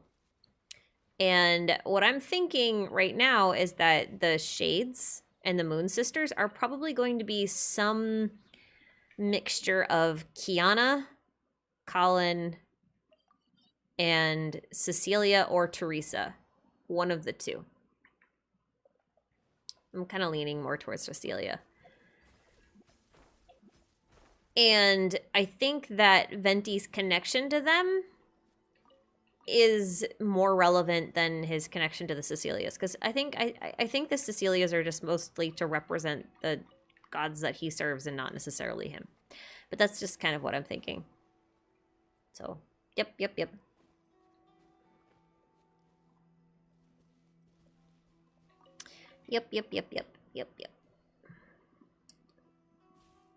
Mal, we already went over Eris and the Goddess of Discord and the Golden Apple. earlier, like 15 minutes ago. That was a thing. I spent a while on it when we were talking about Skirk. Husky, not a question, but I really appreciate the way you can talk about lore so fluently without even having to check and just quoting theories so effortlessly. Listen, my brain's not wired right. This might be okay. Here's some Ashy lore here. All right, I'll give you some lore on me. I'm the kid in class who never studied ever. I'm also the kid in class who, when she got to college, didn't know how to take notes because I've never taken them in my life ever. I was wired with a memory that will retain approximately 80% of everything that I hear, but then will never retain the remaining 20%. And generally, the remaining 20% is names and dates. Everything else I can retain pretty well. So that goes from like recipes to historical facts to, you know, different plumbing methods to events and books, mythology, music, song lyrics. I can memorize songs after hearing them twice. That's like a me thing. So that's how I'm wired. That's not me bragging or gloating. It's just literally the way I was wired. And it's still really weird to me that in college I struggled because I had to turn in notebooks. And I did not know how to take notes. And I'm still not good at taking notes. Most of the time now, my notes are like these really weird, extremely vague bullets with like 3 keywords in them and sometimes a link to an article with nothing else. And I'll remember like an entire theory based on that. And it's incredibly... It's also the reason why I'm going to have a really hard time if I ever need to outsource anything that I do. Because my brain isn't wired for other people to translate. This is kind of problematic. But yeah, so there's some lore on me. So to get around the notes things in college, I actually ended up learning a discipline called graphic facilitation. And I ended up turning all of my notes into these really big flowcharts of doodles and graphics. And apparently that was acceptable. So that's what I ended up doing for notes. I still don't know how to take notes properly. I still don't know how to study. I have no idea. I'm not a helpful person in that regard.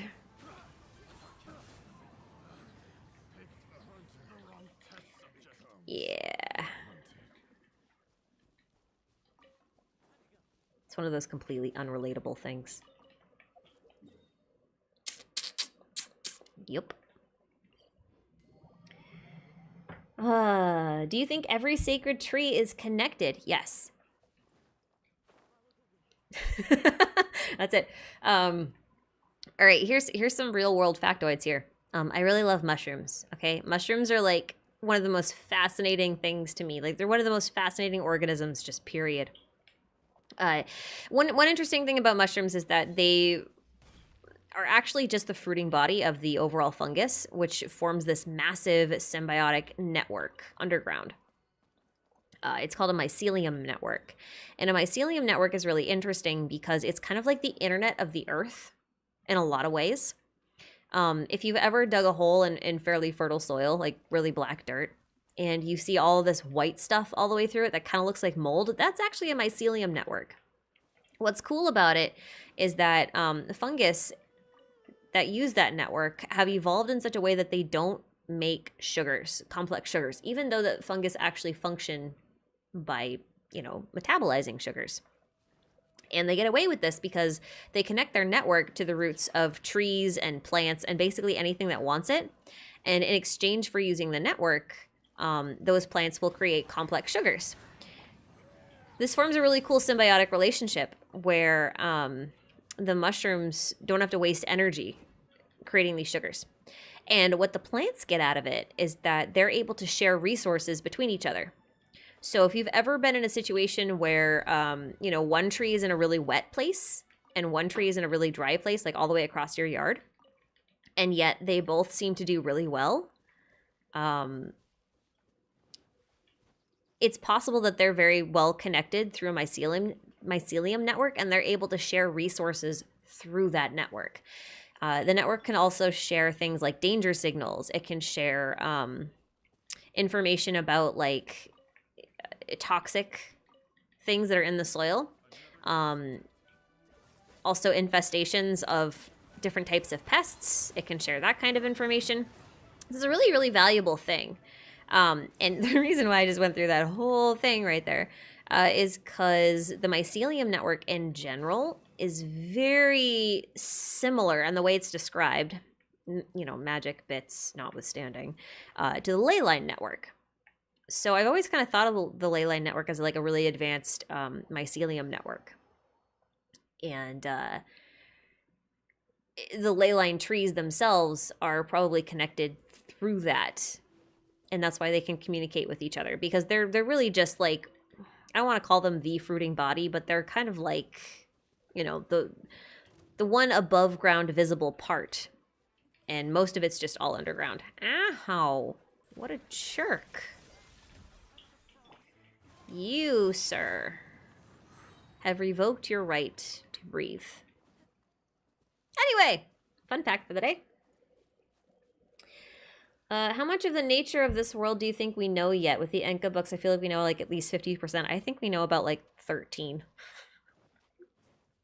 I think we know about 13 to maybe 20% tops right now. As fact. I think we can kind of extrapolate a little bit more than that. But it's a little difficult to know where MiHoYo is going with some of their ideas. Some of them are pretty straightforward, and I'm pretty confident about them, and others I'm just kind of like, this could go one of like 6 ways, and I have no idea which way they want to go.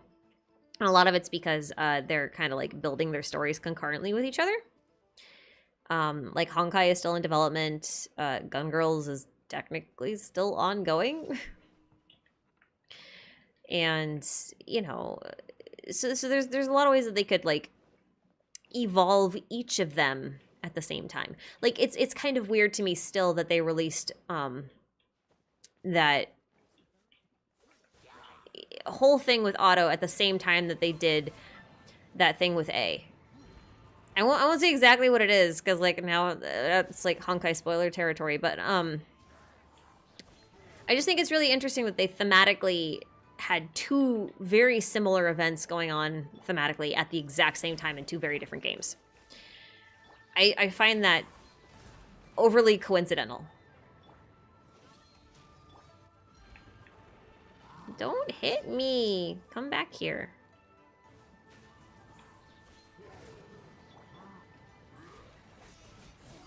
Okay. So it's hard to say. What is all I'm trying to say is that it's hard to say.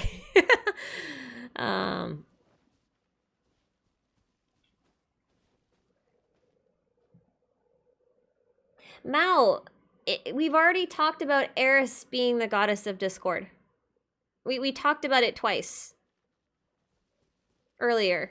And I spent like 15 minutes talking about Eris and Alice and Klee and the Golden Apple Archipelago and how that might relate to Skirk and the Hexen Circle. I'm not gonna go over it again. You don't need to keep asking that question in chat. That's been recorded. You can scroll back in the live stream and you can check it out for yourself in your own time. But I'm not gonna answer it again because we've already been over it. So I see you, but I'm not answering the question. Sebi, do you have any thoughts on Paimon representing the triple moon goddess Maiden Mother Crone and its connections to the Triquetra symbol? I did at one point. I'm not as convinced now. Mostly because of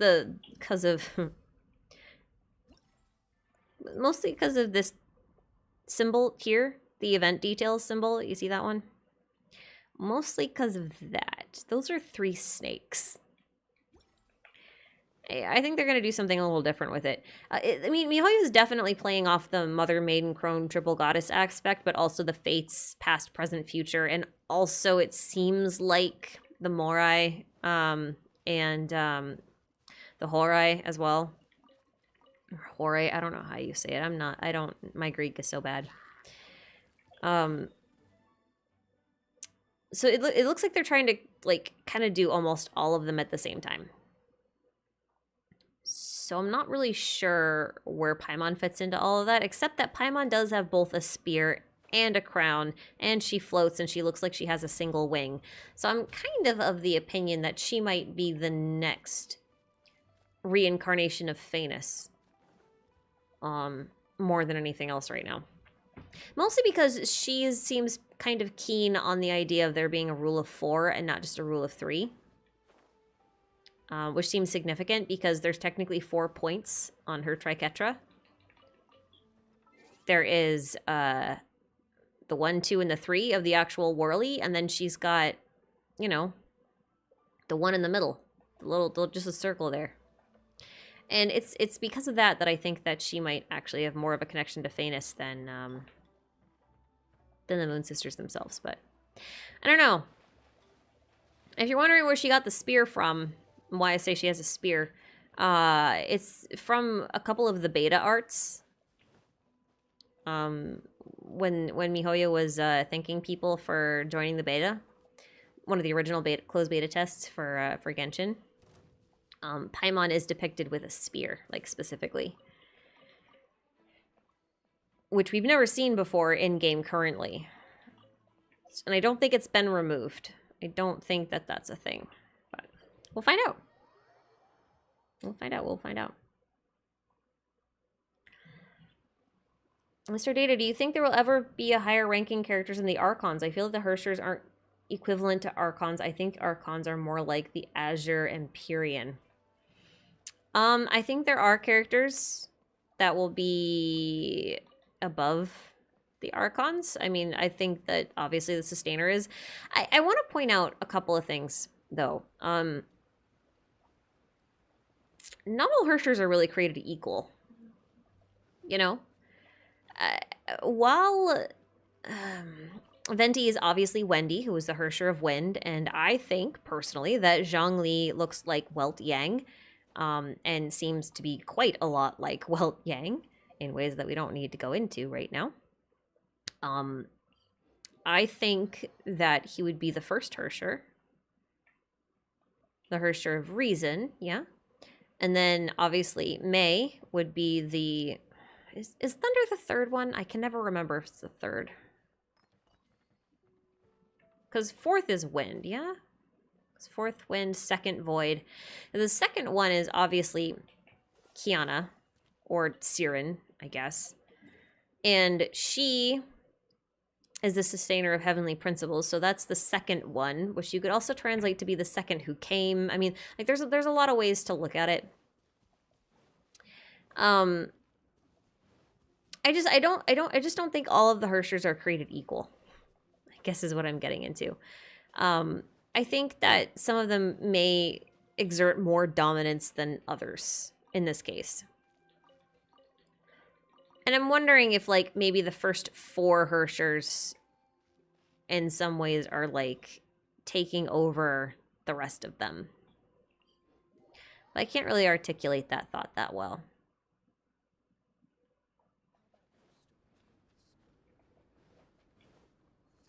I can't articulate it that well. But even then, like, right, like, the Herschers are just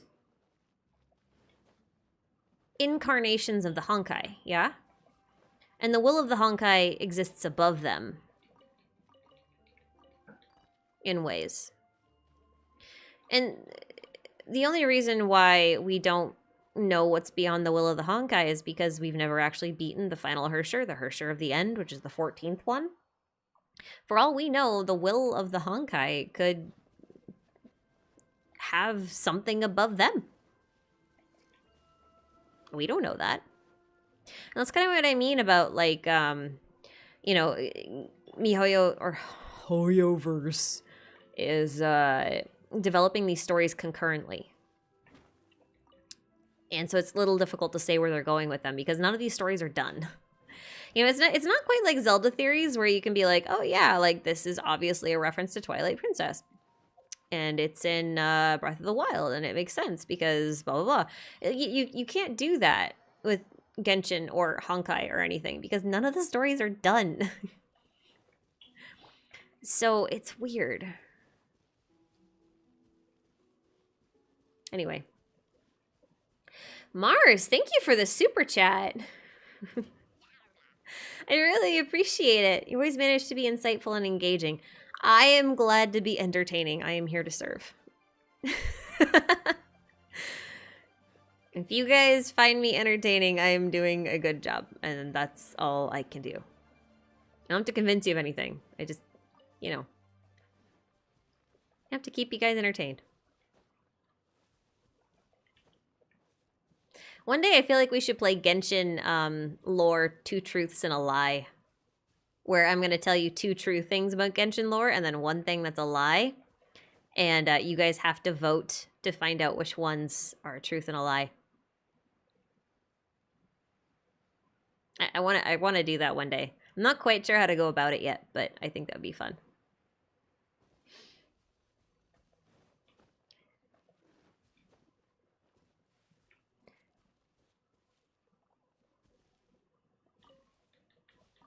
The thing about the second who came is that we don't actually know what was wrong with them. And we don't really know a whole lot about them. Like in a lot of the I guess what bothers me about the second who came is I can't quite decide who it is. Because in a lot of ways it makes sense that it would be the second Hersher. And I can make a whole theory based on why I think that's the case. But in another way, like in the books, in game, right? Like the Pale Princess and the 6 Pygmies, and when we have the Seelie who got married to a traveler from afar, when we have those sorts of coincidences that keep happening over and over in books, even though the details of the stories are different, like the themes are the same. There's a girl and she meets someone who came from away and then everything changes, right? Like that is something that keeps happening over and over and over again in all of these books. And I think there's something there. And it's always the traveler from afar that has something curious about them.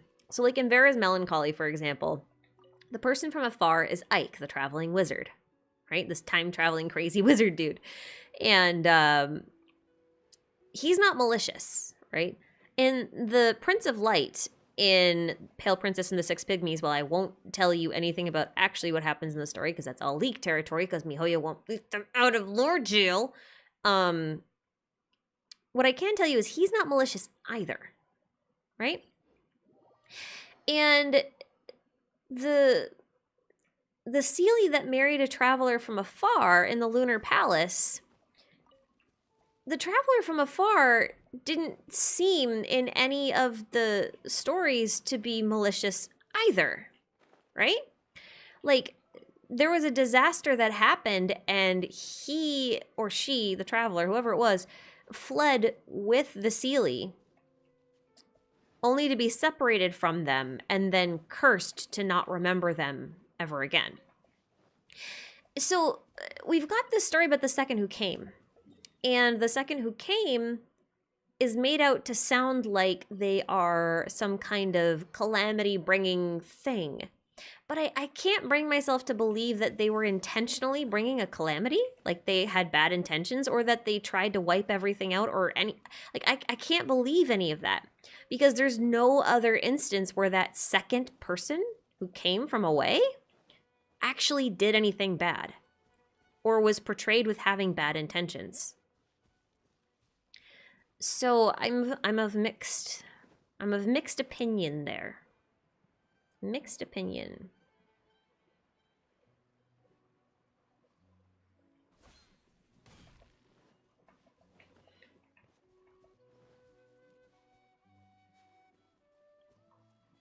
Thoughts on Lisa's forbidden knowledge and what it would be about, or if we will find it in Sumeru and about... Okay, listen, I hope Lisa shows up in Sumeru. She really has to. I want Lisa to like actually get some real development in Sumeru. So I have a little mini theory that extends a little further.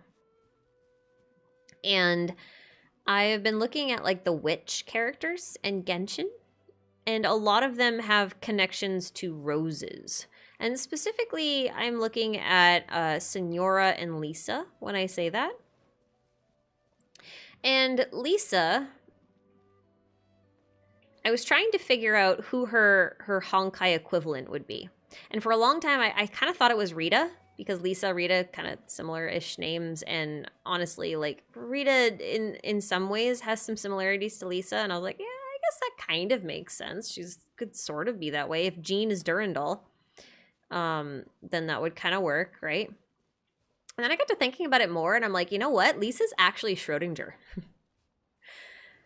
Which would make her a part of anti-entropy, which starts to make a lot more sense, because Lisa would then be in the same faction as Albedo, who's based on Einstein, who is also an anti-entropy. And that would in turn make Mona, who is in Mondstadt and kind of one of Albedo's counterparts, due to her master, which I'll go over in a second.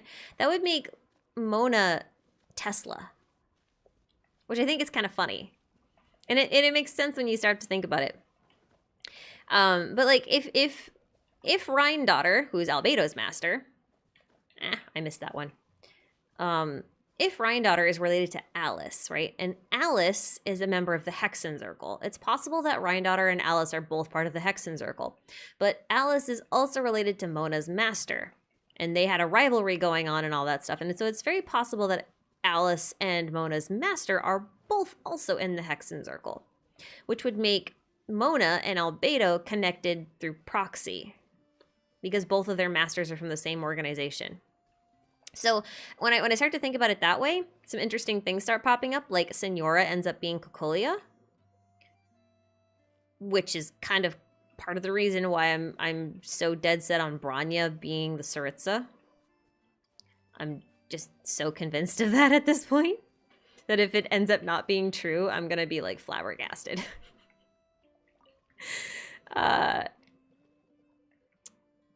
But Cocolia was also part of anti-entropy. And she's also covered in roses. She studied at the academy. She has a lot of parallels to Lisa. And so I wonder about that kind of stuff a lot. I've just been thinking about what they're doing symbolically with some of the characters. Like but when I say that a character is this character from Honkai or this character, I think that they're kind of like they're equivalent. Like they're using similar design aesthetics, they have similar motives, similar personalities, but I don't necessarily think that they like are that character straight up. I just think that, you know, it's their equivalent. They may have similar relationships, and stuff like that. So, just had to kind of clear that up. Hi, no, come back. Little butterfly. Yay. What's that?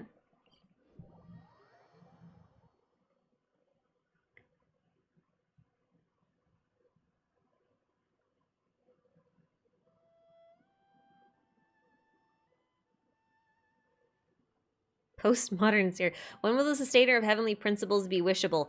Probably never. I think a lot of people who haven't played other games by MiHoYo think that every really cool looking character will be playable. MiHoYo doesn't play by those rules. They make whoever they want to be playable, and that's kind of it. If they want to have a cool design on a villain that's never playable, they will. And I don't think Susty's ever going to be playable. Oops. I missed the... Yeah, oh well.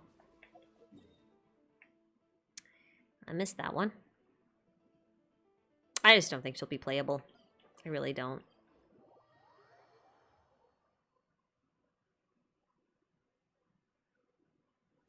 Anna's so boring, though. Why would you want her?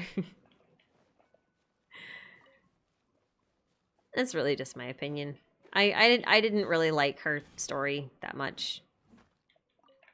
I mean, don't get me wrong, her, like, boss form's cool, but, I didn't take to her character, her story all that much.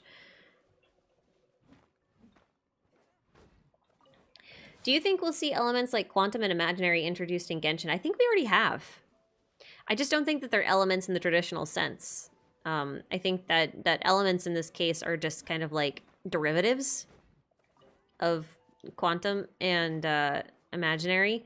But I think in this case, it's more like imaginary and quanta are like forces,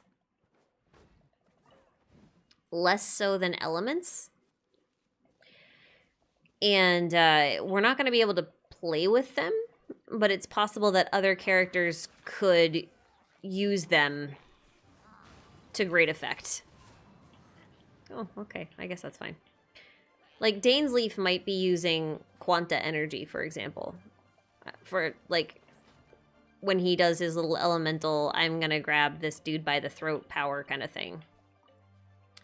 I think that's possibly a quanta thing. I just don't think it'll ever be like a playable thing, you know?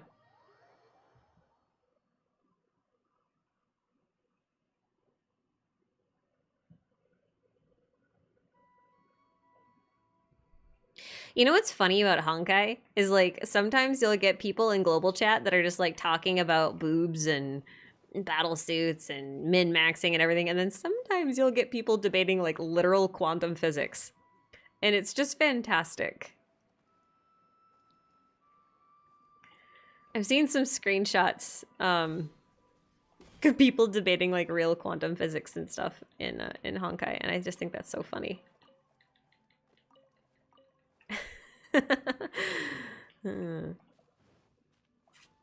You know what's really weird is when you're a kid, you think that one day you'll outgrow video games and one day you'll outgrow cartoons and one day you'll outgrow comics and stuff like that. And like you'll become a lawyer and you just won't like that stuff. And then you realize when you hit adulthood that there are a lot of lawyers that play Magic the Gathering. There are doctors that play Genshin Impact. There are, you know, like there's actual like rocket scientists that play gacha games, and it's kind of cool but also super weird when you start to realize it. You're like, oh hey, yeah, I guess that is a thing. And but why wouldn't it be a thing, right? Oh my god. I am in here fighting this dude with a friggin' freeze team. Like, yeah, that's gonna be real effective.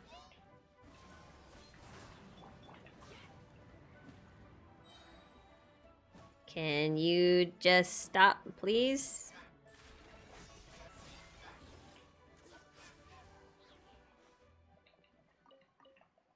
Sheesh.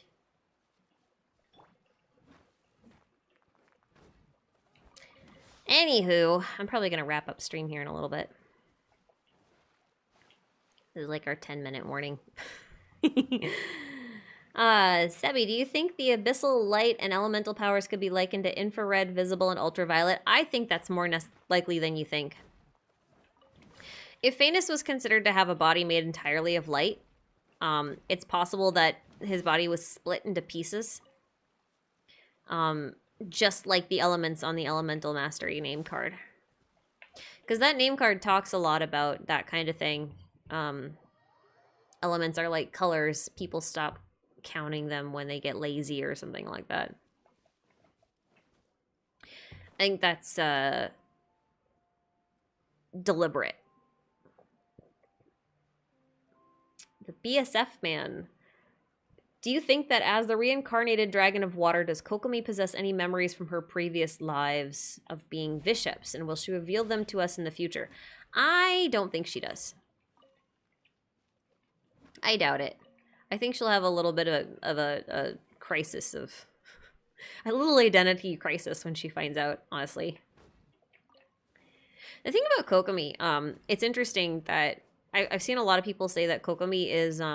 should be more reliable of a source of information than someone like Enjo, and I actually think the opposite, because Kokomi was from the Sangonomiya family, or faction, I guess I should say, and they were the ones who were in favor of forgetting everything. So the fact that Kokomi would have accurate information is kind of weird to me.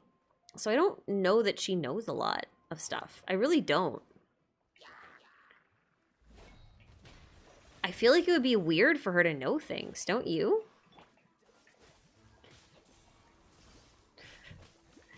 Is it just me that thinks that?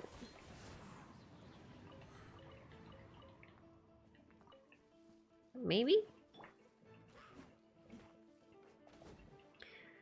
Chongyun, please hit the rocks for love of God.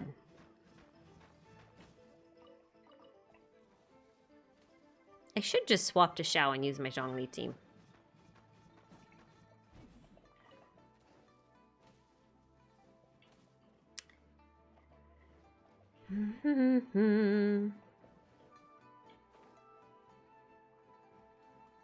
Chongyun isn't a bishop descendant.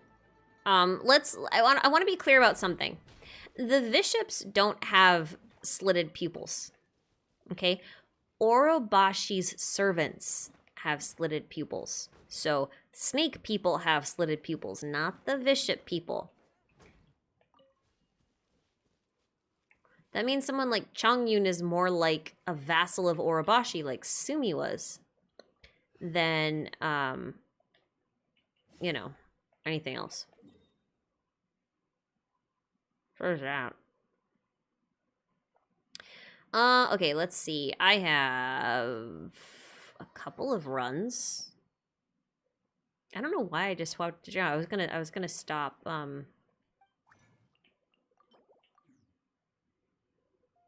Did it actually do it? Oh, it did. Okay, cool. I don't know why I swapped to this team because I was gonna go do 2 runs in the witch domain.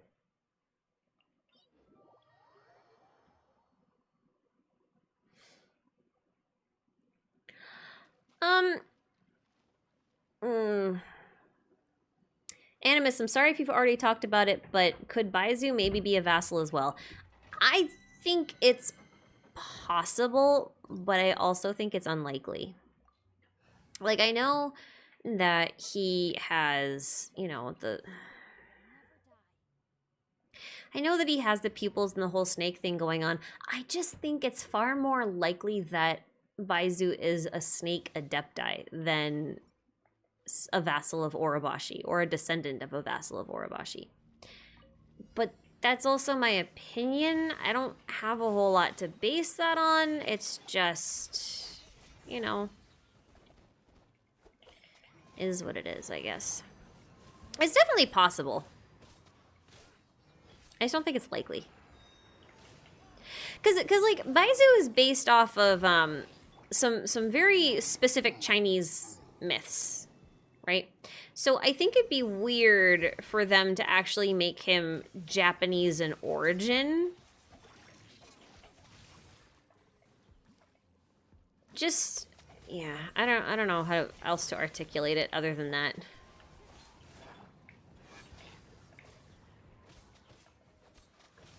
All right, you dude. That's enough from you. Oh, okay. Where am I going? Where am I going? Oh, this way.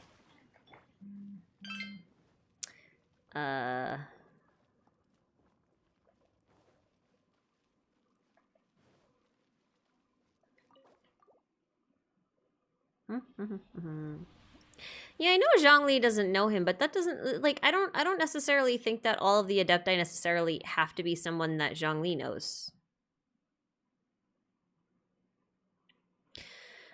Ah, this domain likes to spite me. Thoughts on Ayato? Like, in what capacity?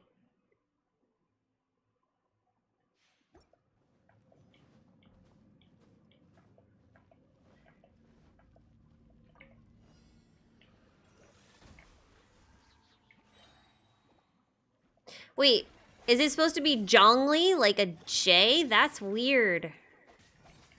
Oh, that's gonna mess with my brain. I don't like it. I'm gonna pretend I don't know that. I'm gonna pronounce it like Xiao. Where is he? There he is. Come back here.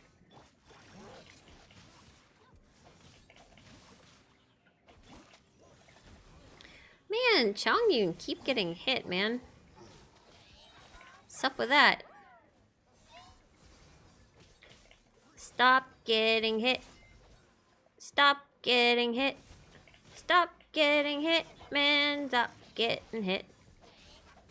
Do-do-do-do-do. One day I'll make a DPS Shincho, 'cause I can. Oh, I'm going this way. I wanna get healed first.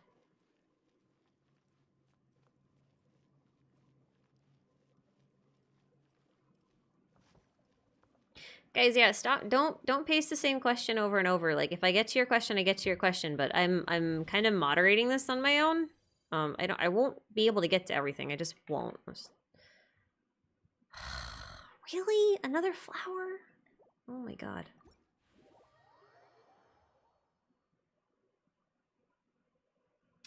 Like, do I think Ayato's introduction would bring us more lore? Yeah. I do. I mean, I feel like it's gonna be probably like Ito levels of importance, though. I don't know that he's gonna be that important.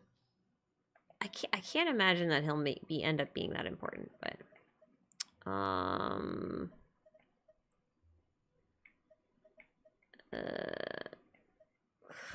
have so many of these. I mean, yeah, sure, I guess. I have one of these with 35% crit damage on it. Like, I'm not... I don't know that I really need another one. What I need is a good hat. When's it gonna give me a good hat? Ugh. Here, you can have this.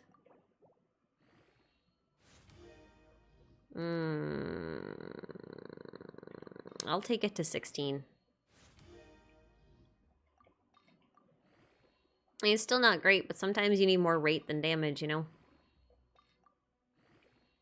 So we'll take it to 16, which might take a while.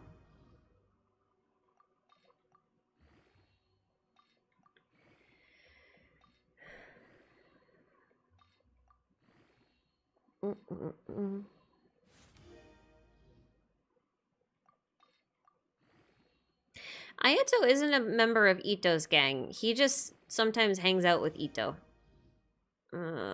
It's grown so evenly. It doesn't look like it's grown at all. I don't know. Even if I keep that last bit, maybe it's a good Hu Tao flower. I don't friggin' know. Maybe. I'll leave it. I'm not gonna raise it any more than that. My crimson sets are just awful. I have flowers. I have a feather. I still can't get an attack clock to save my life. Which is another reason why I can't run this on Yanfei, because I've got an ER. What the heck am I supposed to do with an ER clock on her? I mean, Elemental Mastery could be fine, I guess, but also it's hard timing my reactions with her. These are kind of, and that's obviously subpar. Also subpar, but I'm gonna keep it anyway. There's that. Alrighty. Gives me... Yay! Woo! Woo and yay and woo.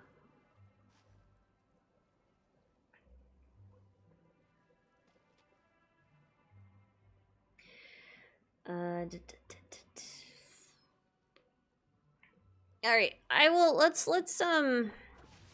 I'm gonna end on just some thoughts on Ayato. A little bit. Just a little bit. Some little snidgety, nitpicky things. So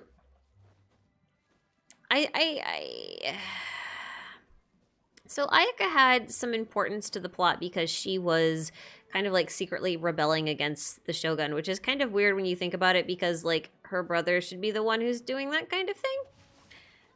But he probably just wasn't ready to be put in, and they wanted to make Ayaka more important because she's a waifu character that will sell, and that's kind of why I think she's there instead, because it just makes more sense for Ayato to do it. But, I mean, the guy owns a whole bunch of ninjas. Like, he runs a ninja squad. He has bug fights and battles with the most childish male character in the whole game, which is Ito. And he's basically Ayaka's opposite.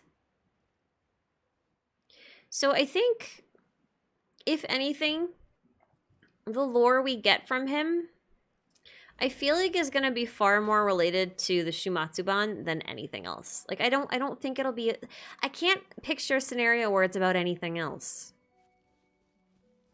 I just can't. Like yeah, I don't he's coming out in the same patch as the chasm, which is also weird to me because I don't think he's going to have anything to do with the chasm because why would he? He's across the ocean. Like what?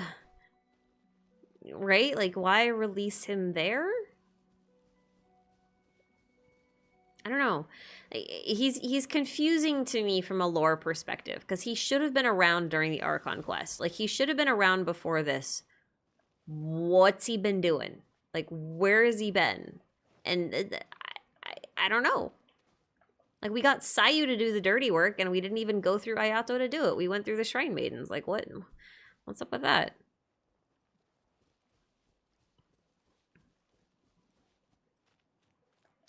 I think if I had to predict his character, though, I think he'll definitely be very two-faced. He'll definitely be very... He's going to be a little bit like Kaya. A little less sleazy. Oh, it's not really a good word to describe it. A little less backdoor, back alley kind of sketchiness. Ah, there's a chest. Okay. You guys did not see that. Nope. No one saw that. No one saw that. What is happening?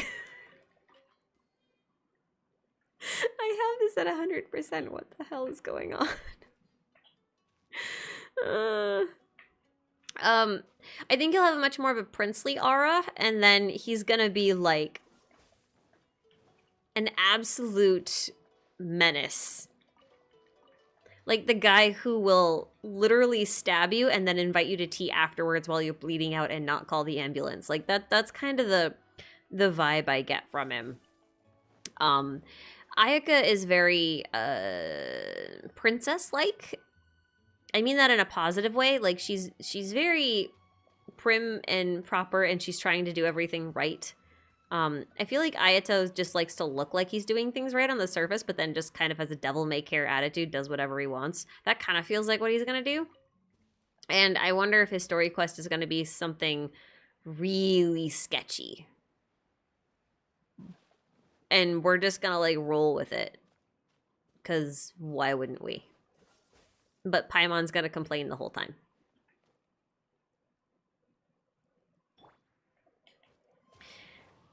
No, less like Child, because Child does it out in the open.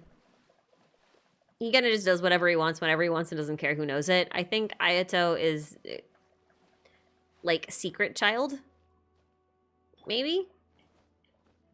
Like, he'll still do whatever he wants to, but it's not as chaotic.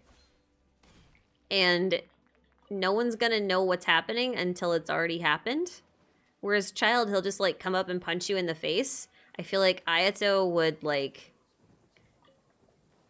invite you to dinner and then have this wonderful conversation with you and promise to, like, take you out again and pay for everything. And then you're going to turn around to yawn because you're, like, going into a food coma, and then he's going to just, like, gut you. Like, it's gonna be sneaky and unexpected, and he'll lull you into a false sense of security. Child won't do that. Child will just, like, outright, you know, smack you, and that's it. That's what I think, anyway. So, mostly my thoughts on Ayato. The one thing I wanted to point out, I did not do this research, by the way. I'm just regurgitating it. It was pointed out to me in the Conria Lore Project server that, well, not to me specifically, I just happened to be present for it, that Ayaka is pretty much represented by the Sakura tree, and also her constellation is a heron. And they were pointing out that Ayato's constellation name, which was the Cypress Guardian, is pointing out it's referencing the cypress tree, and I guess the cypress tree is more representative of like Buddhist beliefs and Buddhist shrines, whereas the sakura tree is more representative of like Shinto shrines. So it's kind of, you know, representing Inazuma's dualistic nature, having two different methods of, two different schools of thought, I guess. And they also said that herons are often found living beneath cypress trees, but I haven't actually been able to find any information to corroborate that. I don't know how true that is. I'll look into it more eventually. But if that's true, it could just mean that he's the tree that's protecting his sister and his family, since Ayako would be the heron, which is kind of cool. Someone who's just doing everything from the shadows and no one knows what's going on. That seems to fit him pretty well. I think that's really all I have on him for right now. Wait, what? I don't have this one either? What is happening today? We just found 3 chests in the span of like 5 minutes. In Liwa. What is happening? My exploration progression is a lie. I have this at 100%, I swear. What is going on? It doesn't help that, like, when you rank up, new chests do spawn. And it doesn't count towards your progression. They won't tell you that. I have the compass, yeah. But you know, like when I have 100% clearance, like I don't carry the compass around on me. You kind of figure like once you hit 100%, like, oh, there's nothing really more to do. I'll leave it.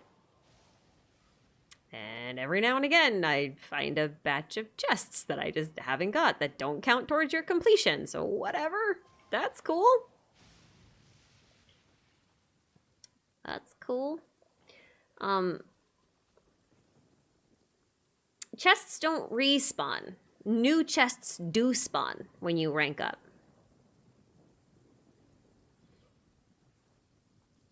That's what happens. They just don't tell you that. But the new chest spawning thing has been proven. The chests respawning thing has not. Yeah. I'm AR 59 and I'm still look. I mean, like, look at this. I hit 59 this morning. And I'm still finding things. Yeah, the 100% is definitely a lie.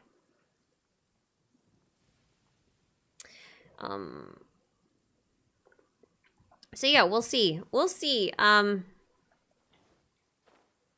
say this. I have seen Ayato's kit, and I really like his burst, because his burst is very similar to another character's burst who I don't like much.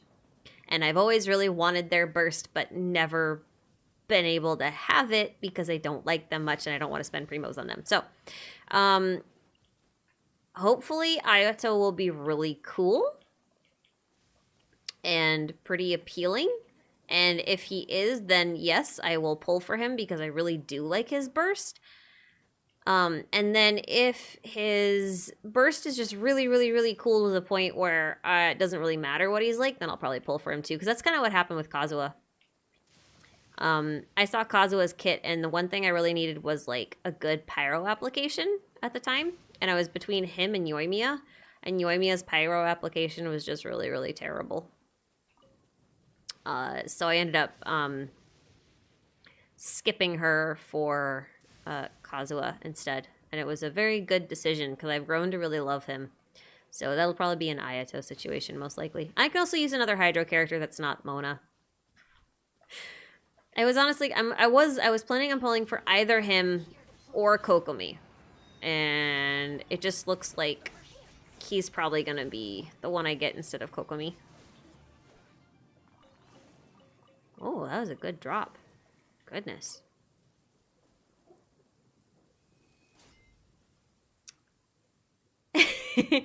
No leaks in chat, please. I'm being very, very skittish. No, Yoimiya is not bad. She just has bad pyro application because I wanted her as a support. Yoimiya is not a support. I wanted her for a Melt Kaya team. In the end, I decided to C6 my Bennett and then use Kazuha instead. That's what happened. And I like what I've seen so far of Ayato's kit, so I think I will probably pull for him. So we'll see. What are you guys doing? Hi. How you doing? Oh, you're all dead. Never mind. Less fun. Less fun. Whatever happened to... I ran out of time. I've run out of time. Like, I've been so overwhelmed with work and other theories because MiHoYo keeps throwing, like, lore bombs at us that I've literally collected all of the footage. I recorded the audio for the video, and I just haven't put it together. I have not had time. And now it's outdated because it's missing characters. And so I'm like, do I go back and add more characters and re-record stuff or not? But I haven't put it together. It's just not a priority. So that has to get done though. That might be one video that I see if I can outsource to somebody else to edit. Yeah.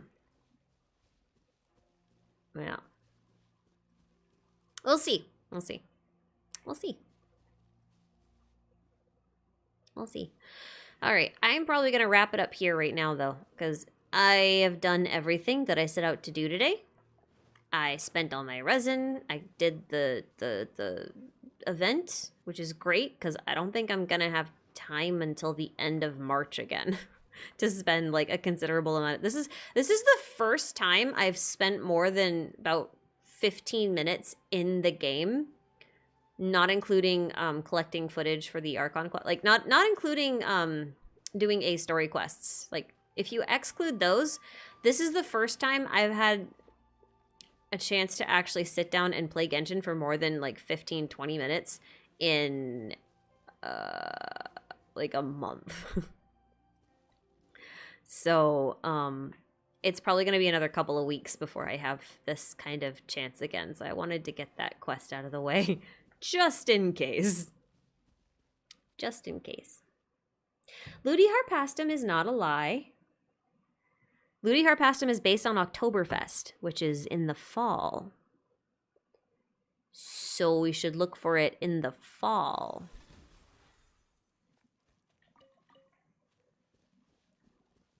Anyway, I'm gonna go. I am tired. I have a long work day tomorrow, and I have a deadline on Wednesday, and I have to deliver 2 whole websites on Wednesday, and it's gonna be fun. 2 whole websites. I had 10 days to pull this shit off. And my brain hurts.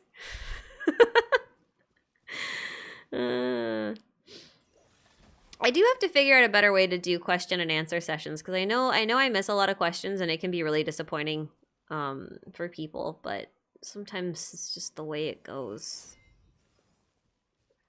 I do have to figure out a better method for it, which might require moderators, but that also requires energy to put together mod teams and stuff. I just like it when he goes flush. Flush. Yeah, flush. Do I have a Discord, like a server? Nope. I don't, because again, that takes energy and time to maintain, and I don't have any of that. I also think it's kind of weird to have a Discord that's based off of just me. I feel like that's kind of, I don't want to say it's conceited, but it's not something that makes me feel good. So I don't want to do it. But I do hang around in the Conria Lore Project Discord. That's probably the one Discord that you will be able to find me at. I prefer to hang around in other people's lore Discords because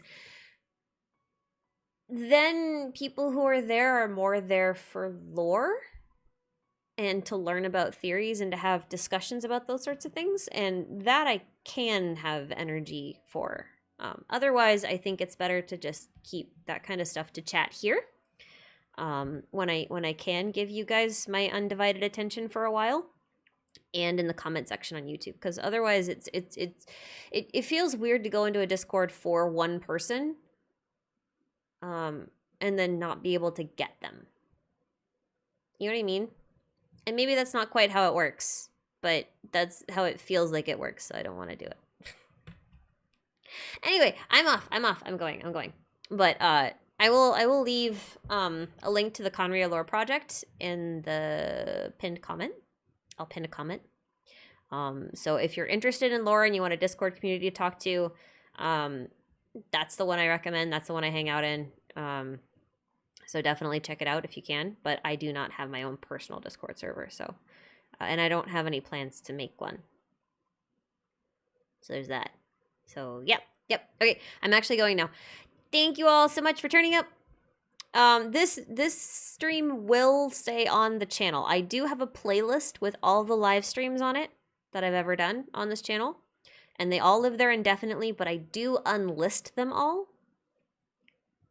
except for the latest one. The latest one stays in the videos section, and then all of the other ones just go on the playlist. So if you just got here, don't worry. You can go back and you can watch the whole stream. You didn't actually miss anything except for a little bit of audience participation, which you can maybe participate in next time. So, nothing lost. All right, guys. Thanks again so much. I'll see you guys next time. Take care. Good night.